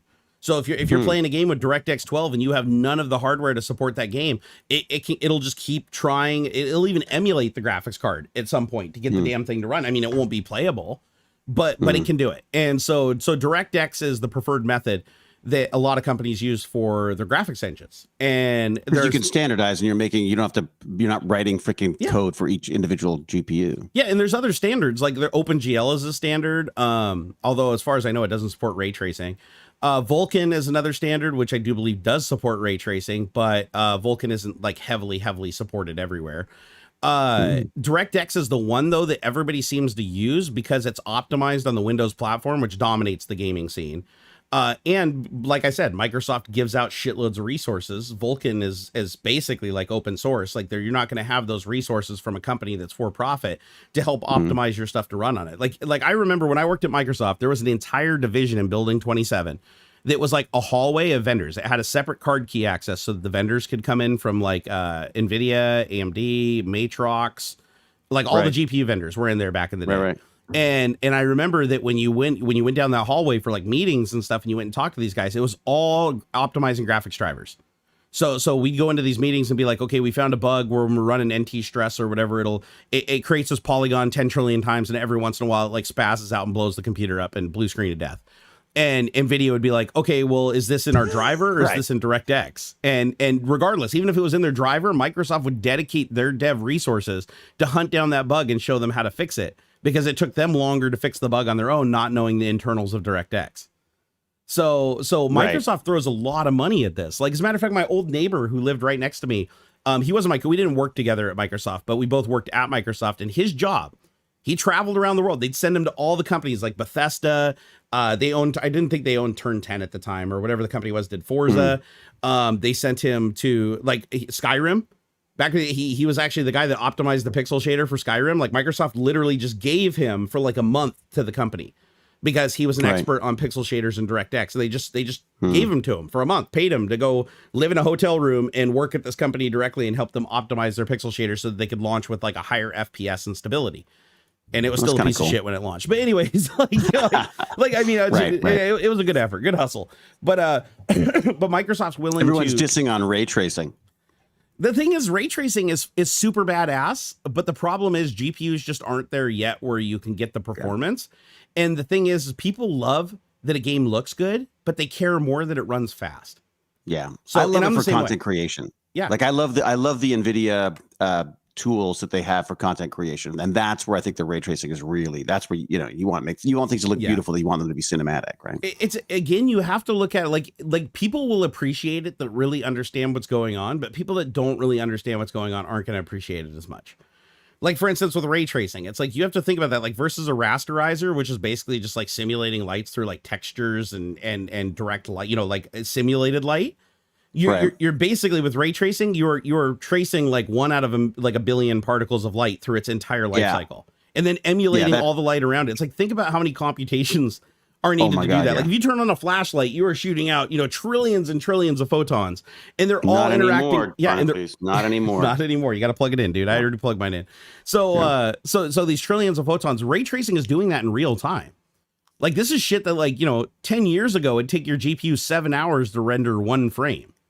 and they're doing it in real time. So ray tracing is a fantastic technology. The problem is people are like, well, ray tracing, I can only play my game at like 30 to 50 frames per second. With ray tracing off, I can play at 144 frames per second. So why would I ever want to slow down just to make the game look better? And realistically, that's just it. It's not going to make you play any better. It's not going to make the game. I mean, there are situations though, like you could in theory have a game where it's like you see your opponent around a corner in a reflection of a puddle. So there are things where RTX, eventually, given the environment, you could actually have an edge with RTX on. But there's also a way that there's a lot of ways you wouldn't have an edge. Like for instance, in ray tracing, if the light is coming directly towards the camera, it is going to blind the camera. So just like in real life, looking into the sun. And you're not going to have that with a rasterizer. So if you're running around in a game, like, you know, if PUBG supported it or something, and you're running around and the sun's like down on the horizon and you got a guy over there, it's going to be really occluded and your vision's going to be obstructed. Whereas with a rasterizer, it wouldn't be. So there are pros and cons to it. But I think the technology as a whole is freaking amazing. I think ray tracing is amazing. Hey, Nigel. Well, again, depending on what you're using it for. If it's just gaming, then yeah, it makes like I don't need things to be gorgeous. I need things to be fast. And what does it bring? It brings like the frame rate way down, right? Way down. Like I mean, you're sacrificing more than like 50% of your frame rate. Sometimes even like 75%. So yeah. And the problem is, and like the kids, they don't care what it looks like. Yeah, and the thing is, ray tracing is only looks good when everything that the light is interacting with also looks equally good. So like if you dumb your textures down and make your game look like shit just so you can enable ray tracing, which some games do, and it's like, oh, now I got all these fancy reflections of these shitty textures. I'd rather have the nice, beautiful textures. And the other thing too is like ray tracing would be much more impressive if we haven't figured out how to fake it so well. And what I mean is like Forza. If anybody here's played like Forza 7, like Forza Motorsport 7 or Forza Horizon 4, it looks like it's ray traced. Like you can see all the reflections in the hoods of the cars and the mirrors. It's all fake. It's 100% fake. The code that they are using to simulate those reflections and everything is total bullshit, but it's optimized so well that it runs really fast. And so you don't care. Like you don't care as the user, like, is this real ray tracing or not? Who gives a fuck? It looked to the eye, it looks 90% the same. So except for like real edge situations where you like pull up to something that's like, you know, 3 items and you want them perfectly reflected in the car at a certain angle with the sun and everything. Obviously it's not going to be perfect, but the performance is what people want, and they like the tricks to get the performance. Like actually a really good example of this is in MMOs, like World of Warcraft and stuff like that. The way that they make the world look so nice is by doing something called baked on lighting. And so what they do is instead of having ray tracing or a lighting source render in real time where you're running around, which would take up a lot of CPU and you'd have a lot less players because people would need, you know, heavier hitting hardware. Instead of doing that, what you do is you just compute all the angles that the light would hit the texture, and you save an array of textures that all have that light from those different angles. And now as you're running through the world, it's basically just looking up through a table and swapping out the texture in real time with the different angles of light. And to you, the player, as you're running around it, it looks like the lighting is correct, but it's all just baked LUTs on the whole time. Yeah, it's just totally, exactly. It's fake. It's just a lookup table. And so that's why these games are so fucking huge. Like you download a game that's like 150 gigabytes, like 75 gigabytes of that is light maps on textures. Huh. And even Forza does it in real time. Like, have you ever opened up like Forza and it says optimizing for your computer? Like it'll sit there for like a minute and it's like, oh, if you change your graphics settings or install drivers, it's like, oh, optimizing for your hardware. It's going through there and like re-rendering a bunch of textures and assets with the baked on lighting. And it's taking a minute to do it instead of trying to do it in real time during the game. But this is where I go with the hacking the signals. Like we should be hijacking the signals to our brains, and if we're going to all this trouble to put something on a screen to trick our brains into thinking it's seeing stuff. Yeah. I just feel like just cut into the noise. I mean, I'm not physically. I mean, there's got to be ways of I don't know. I feel like we're hitting things with rocks when we could be like using a scalpel. You know what I mean? I feel like we are heading in the right direction. It's just we're going pretty fast. I mean, I can't be mad at the speed that we're advancing because I mean Moore's law is like superseded hugely right now. Like if you can always be mad at how slow things are going. Come on. That's true. That's actually true. You can be mad about anything. I'm sorry I said that. You're not allowed to say that people can't be mad. That's offensive. No, but you offend me. You offend me, I'm sir. gonna end you. You're canceled, David. Fucking canceled. You'll never work in this town again, sir. No. VR is like a fantastic example of technology moving really fast. I remember my first VR experience, like real VR experience, not like I'm looking up the price again.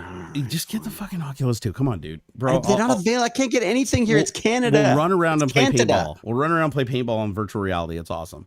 So, so I look at like VR. My first VR experience that I had, like real VR experience, was when I went to Disney World to get married in 2004. We went to this place called like Paradise Island or something. It's basically like the adults place to like go and play at Disney World.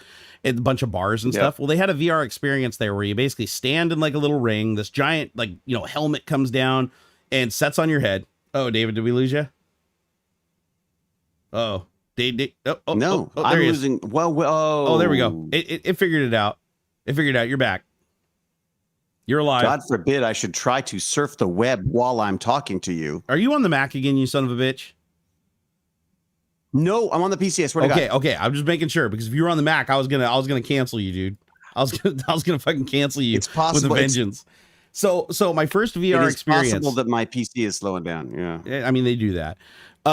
So my first VR experience was going to this, like, it's a VR game that's like an 8-on-8 like FPS battle, and you drop this giant helmet down from the ceiling that literally is supported by cables because it's so fucking heavy, and it sits on your head, and all you can do is rotate 360 degrees, and you got like a handle that's a gun in the game that you shoot, and it's like 8 frames per second. It instantly gives you vertigo and a headache. The resolution's like 320 by 240 CRTs.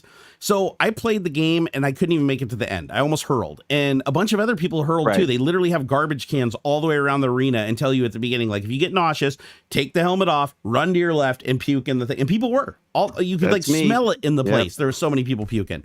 So that was my first VR experience, and I was like, well, this is ass. This is a novelty. This will never catch on. Like, why would anybody want to play that? It literally is uncomfortable the entire time. You can't even focus on the game. I didn't even hit anybody because the frame rate and the screen tearing is so bad. Like, you can't even get lined up on somebody to shoot them. It's just happenstance that you hit anything. And so I was like, this is dumb. Fast forward, 10 years. Right now, you got the HTC, Vive, was it DK1 or whatever comes out, like the first dev kit, and they're super expensive. But a friend of mine gets one and he lets me play on it, and I'm like, wow, this is rad. This is like the coolest thing I've ever seen. But the resolution's like half what the shipping HTC Vive was. The screen door effect's terrible. You can't read any text, but at least now it's like fluid tracking. Like, no more of this like delayed shit that makes you sick. And so that was the first VR experience I ever had where I didn't get sick when I was just looking around and stuff. Like, you still get sick if you're driving around or flying around, but as long as you're stationary and you're moving and your movements are mapped to the real world, it's like you don't get sick. I'm like, okay, this is awesome. Fast forward, the real HTC Vive comes out. It's fucking awesome. Like, you're like, wow, this is totally usable and playable now. But you still have a big screen door and you can't read text, unless it's like you have cataracts. Now you got the Quest 2. It's hit the game changer phase. There's no screen door. It's crisp. You can literally like sit there and program on Visual Studio on your virtual 60-inch monitor that you created in space. You don't need trackers around the room, so you can walk around your house freely. Your whole house is your play field. And you've got all these experiences where you can like watch movies in it, and you quickly forget you're in VR. Like, just watching a movie like in a theater setting, it's like after a while your brain just forgets you're in VR. Like, the headset disappears. And you're like, this is insane. So you think at that same rate, and keep in mind that it took 10 years to go from the garbage hand on my head to HTC Vive, shitty DK1. But then it only took like 5 years to go to like the Quest, 5 or 7 years. And so it keeps having and having and having. So and now they're working on, like, when I was at CES, I didn't get to try it because the line was too long, but they have light field VR that they're experimenting now. Yeah. Oh my God. Where you can literally change your focus, your focal point. So you can look around in the thing and it actually renders just like your eyes. Tracking your eye? Is that what it's doing? That's what I don't know. I don't understand how this light field shit works, but apparently you can pull focus with your eyes just like you naturally do in real life. And the idea being is, in VR, everything's perfectly sharp. When you play VR, it's like everything close up and everything far away is perfectly sharp. And that's not how humans see. That's not how our vision works. So our brain still dismisses it. Yeah, because my glasses don't work properly. Well, once they get this light field shit worked, and it does work. It like uses like multiple layers, and the angle that your eye is like looking at it, like when you focus, the way the light enters your eye changes the pixel that you're looking at on the screen. It's this really weird technology, but what it allows you to do now is you can rack focus with your eyes, the things close up and far away, and so it's more natural to your vision. It sells the depth effect even more than just stereoscopic 3D. And so once that's the thing, oh shit, that's going to be like, you're going to look through that and not even be able to differentiate it from real life. Dude, is the cable that attaches the Oculus to your PC. Yeah. Is that some kind of special cable? Why is it like $50? No, it's dumb, dude. Just a USB 3 or USB-C cable works. You don't need anything special. It's just a USB-C cable. Yeah, the reason they charge so much for it is because theirs is like super duper duper flexible, whereas most USB-C cables that you get that are cheap aren't as flexible. So they they have a tendency to break more if you bend them around and move them around a bunch. But you're never going to care. And the truth is, you'll never use that USB cable, dude. You won't. You're going to buy something called Virtual Desktop for $20 connected to a 5G router that you bought used for like $20. And as long as it's the only device on the 5G router that's connected like directly to your computer, there is zero lag. Like I can't tell the difference between it and a cable. I can literally start my game up here on my PC in the Nerd Cave, go all the way downstairs and stand in my living room. And I still have a VR experience that's like damn near indistinguishable from being physically connected to the computer. Really? Yeah. Is it worth? But do I dive in now or do I dive in? Like I'm so torn on this. I think you need to stop being a little bitch and just get the Quest 2. Oh, man, I am offended. You know, the second that you buy it, a new one's going to come out tomorrow. Like you're going to buy it, and like the second it gets to your door, I know that's. One. You know what's going to happen anyways. But if you wait for the new one, you're going to buy the new one. The new one will come out the next day anyways. It always happens. But I'll tell you right now, there is a global chip shortage, so the odds of you getting a new one is pretty much astronomically small. So I'd get whatever you can get. I found one. Get it. I found one. I'm not going to tell anyone where because then they'll get it before me. But it's $549, like $550. That's Canadian though. That's like $50 American. Does that make sense? Yeah. Well, that's $50 American. I know. Who I know. cares? Is it the 256 or the 64? 256 gig. Okay, so how much is it? 256. So $549.99. So $549. Let's see. And what's our exchange rate? What, like 80 cents or something? Let's see. 549. Because I think normally it's like $3.99. So yeah, that's not bad. That's basically $4.39 US. That's about right. Somewhere in there. So yeah, that's right around what you pay retail for it in the United States. So that's I should find out what the return policy is. Like if I can send it back, if there's an issue, if something new comes out, if I can send it back or not. Well, here's the thing that you do. If you don't like it, give it to Bratlet because I know he's going to like it because my son Xander plays on the Quest 1. Not even the Quest. He loves the Quest 2 even more, but he plays on his Quest 1 like 6 hours a day sometimes. Like he'll charge it 2 complete times and empty it. Zero ill effects. I need a decent GPU. Yeah, that's true. I mean, look, no, there's a million things I'd like to get. I'd love to get a GPU, but there's no freaking GPUs out there right now that are worth any, like the price is ridiculous on them. You don't even need a GPU though for the Quest 2. You can install like half the games right on the headset and it never even has to be connected. I got a 2070 Super in the laptop. So that'd be fine for playing shit like Beat Saber and stuff like that. You're probably not gonna be playing Half-Life Alyx at like super high resolution, but no, I'm a wimp anyways. I'm gonna be puking in a garbage can before. I don't think you will. I actually will take a bet on that. I don't think you will because I think VR has gotten to the point now where as long as you're not playing a game where you're moving in the game and not moving in real life, I have a feeling you're going to suffer no ill effects. It's just going to feel completely natural to you now. I have a feeling that you underestimate what a super uber wimp I am. Or you can just stop being a little bitch and take Dramamine if it gets bad, and then you'll be fine. Like Dramamine and then then I'm the worst gamer ever. Like that's all I need is like freaking dopey gaming. Oh, these British people! Look at the pretty Beat Sabers. Yeah, I think, dude, I have to run. Fine. I didn't realize we were going so damn long. Yeah, dude. Well, that's what happens when you're having a good time. I know. Like literally, like we've just talked for like almost like 2 hours and 40 minutes. I know we like didn't hit like hardly any of the topics, so I kind of feel bad, but it's all right. It's all right. Well, so quickly. Well, oh no, you know what? Then let me do this. So we'll wrap up by 4 for me. That's 20 minutes. 20 minutes. Let's discuss plan. Okay, what did you have in mind for planned obsolescence? So planned obsolescence popped into my head because, well, it's kind of part of the global chip shortage. You're replacing me with Shanks. It's like, yeah, exactly. Yeah, you're going by my. It's all Shanks now. It's all about the Shanks, and then I'm going to work my way up from Shanks to shit. Why can't I remember his name? MacGyver. Richard Dean Anderson. There we go. God RDA. Yeah. Got to be RDA. I don't know. I take Ben Brower too. He's pretty bad. Ben Browder. Yeah. He's oh my cool. God. No, that guy's. He's hilarious. He's an odd bird though, man. Like I really like him, but he's got an odd sense of humor. I find it really hard to know when he's kidding and when he's not. Oh, really? He's one of those? Oh my God. Mm-hmm. Yeah, that can be touch and go, man, in a conversation. Yeah. So planned obsolescence is kind of like I was watching a show this morning when I first woke up and I was getting over my grogginess on YouTube. And it was talking about light bulbs and how light bulbs used to like last forever. And then like a consortium got together to basically make light bulbs only last for like 1,000 hours so that people had to keep rebuying light bulbs.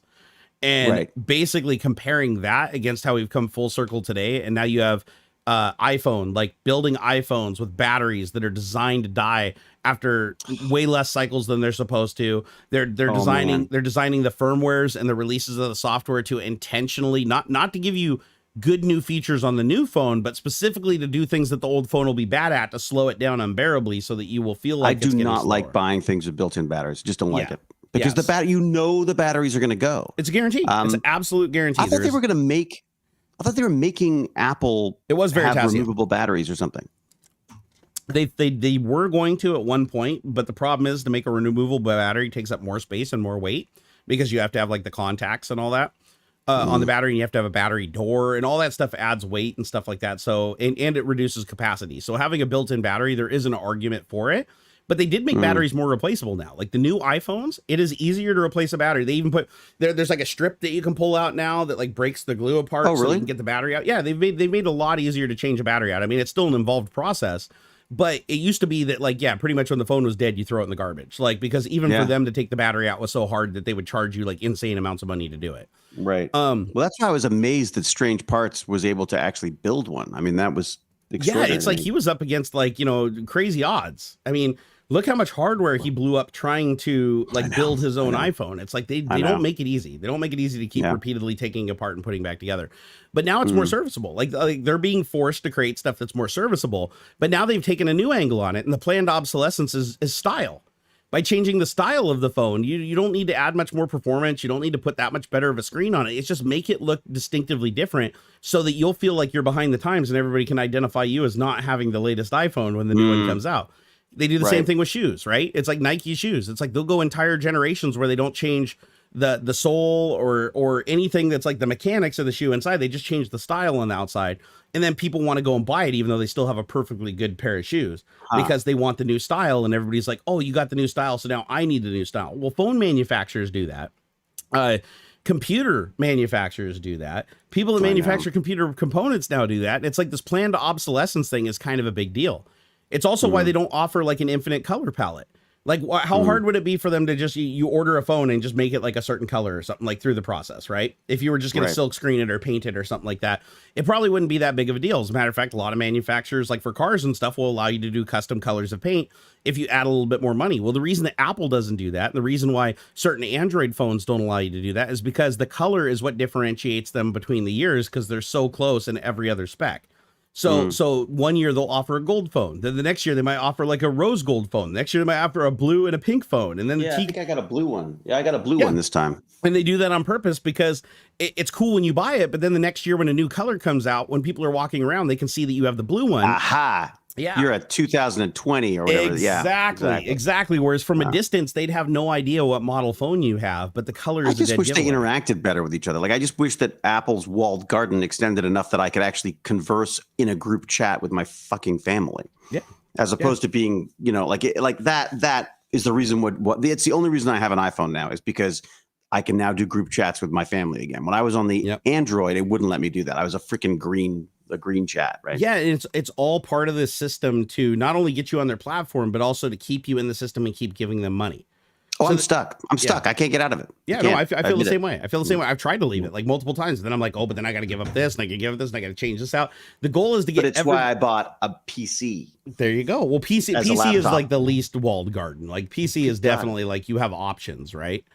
Yeah. But no, it's terrible. It's absolutely terrible because nobody really thinks about this stuff until it's pointed out to you that you're like feeding into this mechanism because it plays on like your natural tendencies. All of it does, like to get you to buy something. Yeah, Niblunk's saying you can do it all in the browser. You can't though. Like you can't. Chat doesn't work. It's the integration that bothers me. At least on the new OS, you can tell it not to freaking use mail every time I use it. It used to be that you could not use your iPhone without having mail come up as the default program, even if I'm using like Gmail or whatever, right? Yeah. Used to drive me crazy. So at least they've changed that a bit. They've opened up a few things, but chat, they are not giving up Apple, the iMessaging. Forget it. They're like, nope, Either you are on iMessage or you get shitty text service. You know what I mean? They'll do it with apps too. Planned obsolescence with apps. They'll be like, hey, developers, there's a new shiny feature on our phone that we're upgrading the API for. And then as soon as they bite and upgrade that API for it, they've now alienated all the previous versions of the hardware. They can't do that. And third-party messaging apps. Yeah, that's fine as long as everyone's using them, but not everyone's using them. That's the problem. Brand loyalty and platform loyalty. Yeah. That's it. Yes, I've got WhatsApp. I use WhatsApp whenever I can or whatever. I mean, like, there's a bunch of them that I would use, but the problem is, again, it's like my father's not. Well, actually, my father is using WhatsApp now. Now I think about it, but not everyone is using WhatsApp, and not everyone has that default on their phone. Whereas that text message. I thought text messaging was universal, and of course, through years of Apple, I realized it's not. It's not. Do you know their own. Actually, this is a good explanation of why that is. It comes down to being lazy. You have to download and install WhatsApp and create an account and everything like that. With your iPhone, it just works. It just, when you buy the iPhone and it's got your SIM and it's got your code, there's no logging in, nothing. It just works. And let me explain why this is important. What is the most popular internet browser on the planet, according to Alexa? What is the most? Probably like Safari or something. No, it's Internet Explorer. The shittiest fucking web browser on planet Earth is the most used. Do you want to know why? Because every single time you boot up your fucking computer, Internet Explorer SHDoc VW, the backend to the browser, is connecting to a server out on the internet, Microsoft server, to do authentication through live.com. And it's the browser that's on your bar that you use to open to go download your next browser. So when you first install Windows, you have to open Internet Explorer or Edge now. Edge would be the new contender. You have to open Edge to go get the other browser. And because like 80% of the desktop workspace marketplace is owned by PC running Windows, you do the math, it makes sense. So even though it's like, I don't hate Edge. I got to say, I don't hate it as much as I hated Internet Explorer. No, Edge was actually a really good step forward for Microsoft. But it's funny because it's like Safari. Everybody hates Internet Explorer, and not everybody hates Edge. Edge is decent, but everybody hated Internet Explorer for a very, very long time. But it was like the #1 browser by like 60% because of it was just there.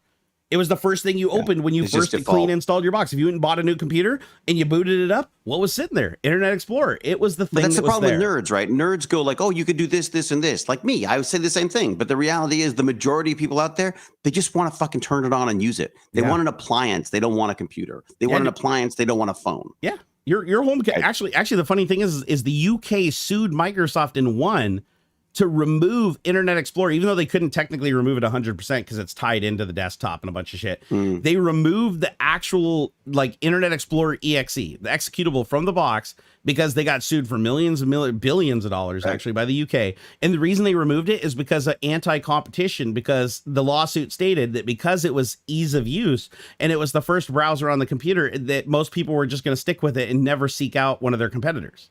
Yeah. So, and that's absolutely true. It's absolutely true. I would do it if that was my company. Damn right, I'd do that. Yeah, of course. So exactly. And that's the thing too, is like, it's their like Apple software. With the App they can Store. do whatever I wouldn't they want. let other stores. Well, why would you want other app stores? You've got an app store. These are apps made for your phones. Like, why the hell wouldn't you own it? It'd be like you coming up with the technology for your car that you manufactured, and it's like, oh, you have to give that technology to every other manufacturer so they can compete with you. It's like, that doesn't make any sense. Why am I even in business at that point? So, but they did win. They did win, and the UK did get a SKU of Windows. They did not have Internet Explorer, and it wasn't very popular. But so is legislation the only way to deal with this then? Pretty much. I mean, that more and nobody's more. going to do it. I was gonna say, but I worry that who are the legislators here? Like, they're all freaking old guys who don't know what to do. Exactly. The people that are making the rules are the people that don't even understand. Hand me my Google Face account. Exactly. Yeah. Oh, the internet is the Google. Yes, it's the Google. Yeah, it's evil. I don't like that. Google. Yeah. I don't like that guy that looks like Data, having all of our data. Exactly. He does too. Oh my God, dude. Here, let me go through a couple of these super chats. Nigel, thank you for the 10 pounds. He said, hey, David and Jerry. Hello from Southeast London, UK. Just about to buy my Quest 2 64 gig. Thoughts? Dude, it's a great headset. I use it more than I got one of those $1,000 freaking humble brag, right? Quest or Valve Indexes. And I use so humble brag. Yeah. And I use my Quest 2 like 90% of the time. Yeah. Like the Quest 2 is the closest I've seen to perfect. Convenience. It's easier. It's all convenience. Right? Exactly. That's a great example. We're talking about Internet Explorer being convenient. We're talking about the SMS messaging app and FaceTime being convenient. The Quest is convenient. You pick it up, you unplug one cable that's charging it, you put it on your head, and it just works. You don't have to plug it into a computer. You don't have to fuck with software. You don't have to stand by your computer. You don't have wires hanging down. It's like, even though technically it may not, have this, all the same experience that something that's wired does, it's so close that I'd still rather have that experience just for the convenience. And I want the ability to, this is the thing about the PC and the Mac thing is like, you get into I want the ability to play with things. I want to be able to get under the hood and play with stuff when I choose to. Yeah. I don't want to have to do that when I need to get stuff done. You know what I mean? Absolutely. Absolutely. Tinker and Carl, thank you the 50 sexes. I love the sexes. Yeah. He said, would you show a build of an economy gaming system? Unfortunately, that doesn't exist today. Because that's our second topic, global chip shortage. You are not going to find cheap computer hardware. It does not exist in this day and age. It's going to take a while before we get back on our feet because there's a couple things fighting, right? It's global chip shortage, creating more demand than supply. And then you have the scalpers on top of that, raising the price of everything. Then you have the crypto miners on top of that, raising the price of all the GPUs, which are the center component of any gaming system. So much, in fact, that this card that used to be just destined for the garbage can is worth $200 now. This is a 970. Who the hell, you can't even hardly game on a 970 anymore. Like, you'd have to put it on low graphics settings on just about any new game that came out in the last year to play on this thing. But this goes for $200 because that's how much it can profit in 6 months mining cryptocurrency. So GPUs, unless you got a homie hookup or you win like a lottery on Newegg or something like that to buy it at MSRP, you're pretty much screwed. However, I will say that there is one option that I've seen a lot of people exercising, and that is just buy a pre-built. Never before have I seen a pre-built being cheaper than what you can build yourself.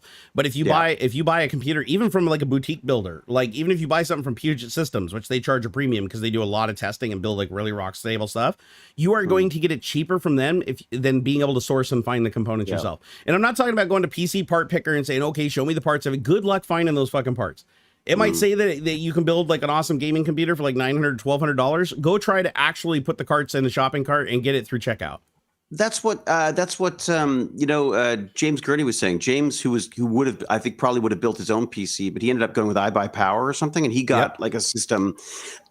And I've seen systems on there that basically you could buy the system, yank out the GPU, and sell it for more than the system. Yeah, no, I actually know somebody who did that. They bought one of the Alienware Area 51s or whatever, like the new thing. They bought it, and it had. I was looking at them. I looked at them, and I got talked out of it. It had a 3080 in it. And it had a 3080 in it, and the system was like $2,000. He pulled the 3080 out because he already had his graphics card from his old system. Right. And so because it was so much, he bought the computer. He sold the 3080 for like $1,600. And then he got a brand new computer, RAM, storage, case, power supply, everything for basically $400. And threw his old GPU in it, and he's just going to ride it out until he can get a GPU at MSRP. I wondered about that myself. So yeah, you can actually buy. I was going to get it. I was going to buy the pre-made system. But as a matter of fact, I've heard just horrible horror stories about the Alienware. People keep saying like, "Oh, it's overpriced." And it is. Blah, blah, blah. It's Dell. Dell bought Alienware, so expect like Dell build quality. I mean, it's not terrible, but it's honestly pretty solid back in the day. I remember in the 486 days, they were pretty good. The truth is, Alienware is a lot better than it was when they were a standalone company. When they were a standalone company, their shit broke all the time. So at least you're getting some of the stability from it being a fancy Dell. But check this out: you will not be able to find a computer that sells with a GPU for less than what the GPUs are going for on eBay. You're not going to find low-end systems. Like these system builders, they're all sold out on the stuff that's like $600 because you're going to, or $900 because you're going to buy that system, pull the GPU, sell it, pay for the whole system, make a profit, and then sell the computer for another double the money. And people would just be buying out all the pre-builts, and then that would defeat the purpose of them being able to sell at MSRP. So what they're doing is they're selling the systems that, are upwards of like $2,000, but you can still get retail pricing on the components for the most part. So I would go that route, honestly. Well, it's going to be more expensive now too, because there's people trying to parallel park in the Suez Canal. So that's very true.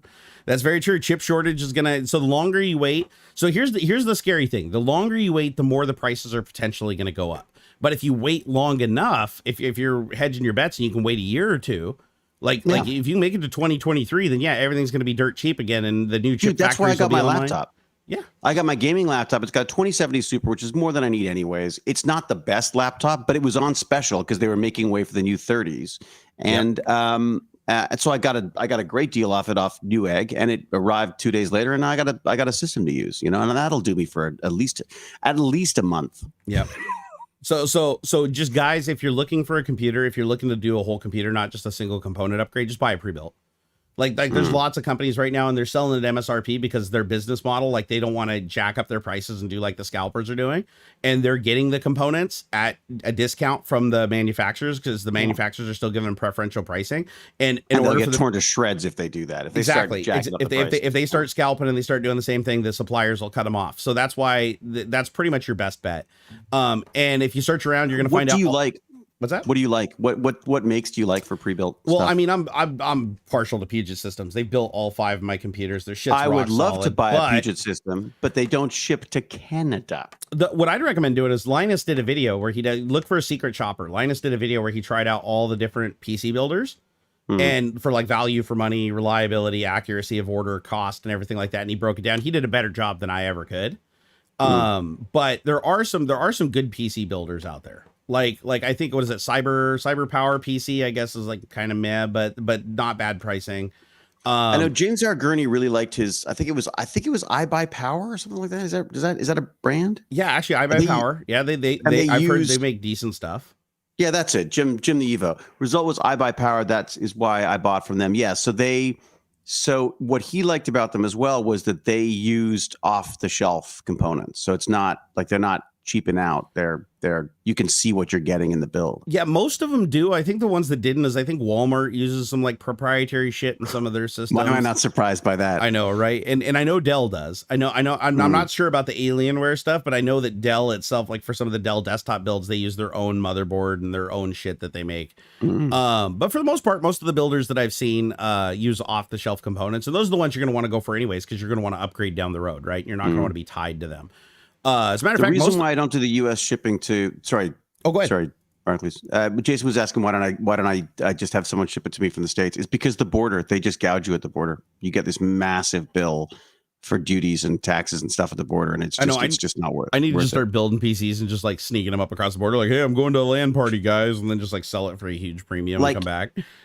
Like no kidding, yeah, like seriously. I mean, there's a lot of that stuff going across the border right now. I mean, like I remember when I used to live in Point Roberts, there was basically a hedge that separated America from Canada, and you could do the 1 hour lineup to get across the border properly, or as my friends did, just walk through the hedge. Yeah, no, actually, that's what's funny, dude. There's like, you can get to Canada so easy. There's like 50 dirt roads along the border that have a checkpoint that's on your honor. Like you're supposed to pull over and go into like this little outhouse with a video phone. And like say that you're crossing it. There's no physical person there. There's like there's one over by Minnesota. Here in Washington, there's two entry points that have a gate, but there's a million where you can literally just walk on walking trails and go back and forth between Canada and the United States. Yeah, that's what we were basically dealing with. Yeah, somebody actually got in trouble. I think a year ago, somebody got arrested for jogging into Canada. They didn't know they were in Canada. It was literally just this trail that went up through the hills, and they literally jogged into Canada, and they just happened to come across a Mountie or whatever, and the Mountie was like, "Oh, what are you doing here?" And it's like, "Oh, I'm an American citizen." They're like, "You know, you're in Canada now," and they're like, "Okay, don't worry, I'll go home." And they're like, "No, you won't." And they actually detained them for like 2 weeks because they thought that they might have been trying to smuggle or something or come in illegally. Yeah, we used to get stories like that all the time where people would cover. You were fine as long as the people would walk across with a beer, and then they'd get like charged for importing without. It's ridiculous. Whatever. It's ridiculous. Yeah. And then just the last real quick thing we'll hit before I get you out of here is hang on, wait. It's a quick question for you. Ari Berman's talking about an Intel Xe. What is that? I have no idea. Intel Xe. All right, that must be maybe the new graphics thing they're doing. I know Intel's getting ready to enter the graphics market. Right. So Intel's going to start making GPUs, which is like, I don't even know how they're going to compete with Nvidia and AMD. The slowest GPUs available on the market. I'm sure they will be. They're going to end up being like the Matrox. They're going to be the Matrox of GPUs again. Oh, is that what it is? Okay, so yeah, they're I don't think they're going to make anything that really does compete with Nvidia. Ponte Veco. Watch it be crypto. Watch the Intel GPUs be like super good at crypto mining, and then everybody just sells all their Nvidia and AMD shit, and then goes to Intel for crypto mining. That would be a good idea because that's how you do it. Build a card that is really good at crypto mining, but just sucks ass at gaming. Just sucks ass at graphics. Well, and you would corner the market if you've got the fastest chip of that. Like, actually, yeah, that's brilliant. Barnacules, get on that. I'm working on it, bro. What else we got? So have you heard about the Amazon workers peeing in bottles bullshit where like God. Amazon's claiming that their employees don't pee in bottles, but they're also releasing internal documents and shit that people are copying and leaking to the internet where they absolutely do acknowledge that their employees are pissing in bottles? Yeah. So we've had leaks about the peeing. So if you ever thought that Amazon was like a great company that loves their employees, you're wrong. Actually, Amazon, even though they pay decent, Amazon they want robots. They don't want humans. Shitheads to humans. Now, just to explain, Amazon literally hands out like a thing to their drivers. I don't know if every Amazon shipping center does this, but there's some people that have been posting these online to confirm that they are real from multiple sources. They hand out these like little like write-up documents saying that you are responsible for removing your piss bottles out of the truck at the end of the day. So people are, and the reason that they're pissing in bottles is because Amazon requires them to deliver between 20 and 25 packages an hour on average. And if they fall below that average and it's not because of a physical blockade or something like that, they get written up and they'll even get suspended like for 3 days. They won't have work for 3 days if they don't maintain like this average. It's like a quota. So if you see your Amazon driver coming through your neighborhood and just hucking packages at your door and shit, and like burning out and pissing in bottles and eating their lunch while they're driving down the road wrecking into shit, it's because Amazon is absolutely pushing them to their max brink to be able to keep prices down. And it's kind of scary. But yeah, Amazon publicly said, oh, if you guys believe all this like pissing in bottle stuff, like, you know, basically you don't know what you're talking about. And that's why all their employees started like shadow posting online and stuff saying, no, we absolutely do piss in bottles and this is why.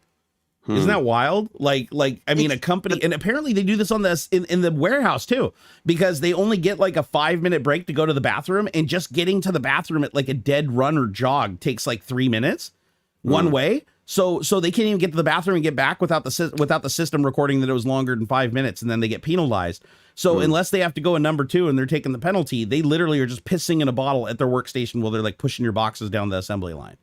And that's so we can get things a day in the same day shipping, and also that we can get them cheap enough. Yeah. So next time you see your Amazon delivery driver, like give them throw a bag of chips or a water or something at them. So they have, if nothing else, they can drain out the water and piss in the bottle. Yeah. Give them like an empty bottle. Yeah. Literally just give them like your old milk jugs and shit. Leave it on things. See, like right on the piss jug, and then just leave it on your porch and see if it disappears, and then you'll know for sure. But Amazon isn't worried about this stuff because they want a robotic workforce. They don't want humans. They want as few humans as absolutely possible. So there's no point in them. I think in their mind, it's like, we don't need to solve these problems. We just need to put it off until we can get automated vehicles that can do the deliveries for us. We can get as many of these things automated on the factory floor. They are not going to unionize unless they are basically forced to. You know, and also, again, like, this is the stuff where I feel like it's so easy to go like, oh, Amazon, you evil Amazon. It's like, fine. If you don't want to use Amazon, then you can say that. But I use Amazon. Like, I am part of the fucking problem. I want a cable, and I want a cable by the end of the day so I can use it. If you can create a job where people are willing to piss in a bottle to keep their job, like, I don't know how the hell you're doing that. Like honestly, but they must pay really good. That's the one thing, is I don't know how much they pay, but everybody I know that's an Amazon driver says they get paid really well. So I don't know if that's true or false, or how long you have to be driving for them to get that, but it's obviously a good enough paying job that you were willing to literally take a piss in a bottle and like shit in people's bushes to keep it. Like, that's freaky. Think about that. It's like, you can condemn the company for creating the conditions that cause that, but at the same time, you're like, why the fuck aren't these people going somewhere else? You know, obviously there's enough job scarcity that people are like, I need to keep this job, that they're willing to piss into a jug. And that is frightening. That's like that. I mean, in a way, that's almost like a modern day slavery, because it's like, if you are so bad off that you cannot get a job where you don't have to piss in a jug and huck boxes at people's doors and like run away. And I mean, that's scary. We got to fix something in our society. But yeah, I'm a part of the problem too, man. I want that sweet one-day delivery. Well, and the other thing with the deliveries, someone just mentioned here, which is a really good point, is that you can't use public bathrooms now, right? So there's no. Oh, that's true. And I've experienced that myself. I had to humiliate myself pissing in front of a drive-through at a fast food restaurant while people were like pointing at me. I mean, like, but that's part of it as well. Like, I'm by no means making excuses for Amazon. I totally get it. They've like dehumanized the workforce to such an extent, you know, because, and again, as I say, because I just don't think they plan on having a human workforce any longer than they need to. Yeah. That's sad. You know, and our demands for things are getting to the point where all of these companies are gonna have to do the same thing. We can't afford. We talk about like moving chip manufacturing to back to the States. It's like, fine if you want to spend more on the chips, but that's what we don't want to. Yeah. Right? I just think that Amazon should, like, if this keeps going on, like, give your drivers a fucking like little RV porta potty or something. Like if this is a real problem where everybody's being forced to piss in their vehicles, then they give them a fucking thing that they can, pull over the side of the road and squat, take a squat on. Or like just come up with a deal with I don't know, with like a local Nando's or something where you just like all have a deal with McDonald's or something where there's access for drivers to get in there and use a real toilet or something. Exactly. It does feel like they could maybe respond to this a little faster. Yeah, it's not like their profits aren't high enough to handle it. But we are definitely being set up right now for some serious freaking government action on these companies, right? Oh yeah. I feel like the narrative is shifting now where we're being sort of set up so that we're more likely to go against these guys for sure. Absolutely. All right. Well, I'm going to get you out of here because I've kept you 4 minutes later than you said you were going to stay. So can't be doing that. It's just fun, man. I know. I have a blast doing this. I literally likewise. look forward to this. This is my favorite thing to do, even more than my Twitch stream. So it's like every Saturday morning. It's like I picture us like in slow motion running through a field towards each other, towards tech. Yeah, come hither, David. Come hither. I'll tell you what, here in the coming weeks, you and I are going to play some games, man. That's something I want to play a damn game. So we're going to find a game, settle on it, and play that damn thing. That's what we're going to do. That's my goal. One that's going to bother my tummy. It won't bother your tum-tums. It can't bother my tummy. It'll be fine. We'll play the game like the Skyrims on the computer screen. It'll be fine. Skyrim? Can I do Skyrim? Shit, you can do Skyrim. It's fucking on the screen. It's not VR. You're not going to puke. You'll be fine. If not, I'll send you some goddamn Dramamine. Just take it. If not, I'll hurl. That's basically the alternative. Yeah, because you're just making excuses. You suck at gaming, so you're just making excuses. I suck at gaming. I'm like you're talking to like the wimpiest hero ever. All right, guys. We will see you next week. Same bad time, same bad place. You wrap it up as well? Yeah, I'm out of here, dude. I only streamed for 3 hours, dude. You pushed me. You pushed me to my limits. I only stream for 6 hours over on Twitch, so I'm wrapping up right now. So, guys, we will see you next weekend, 10 a.m. Pacific Standard Time, same bad place. If you guys want to see our streams that we do over on Twitch during the week, check the links in the video description, and we will catch you guys again next week. Thank you to all the super chatters, you guys. We love you. Thank you for keeping us alive so that we can keep doing this, and we'll see you next time. Ox. Yeah, and thank you for feeding Ox, too. And hit us up over on the Twitter if you guys would like to talk to us offline. And on that note, we're Audi 520, sir. Audi 520. There we go. All right, we're clear.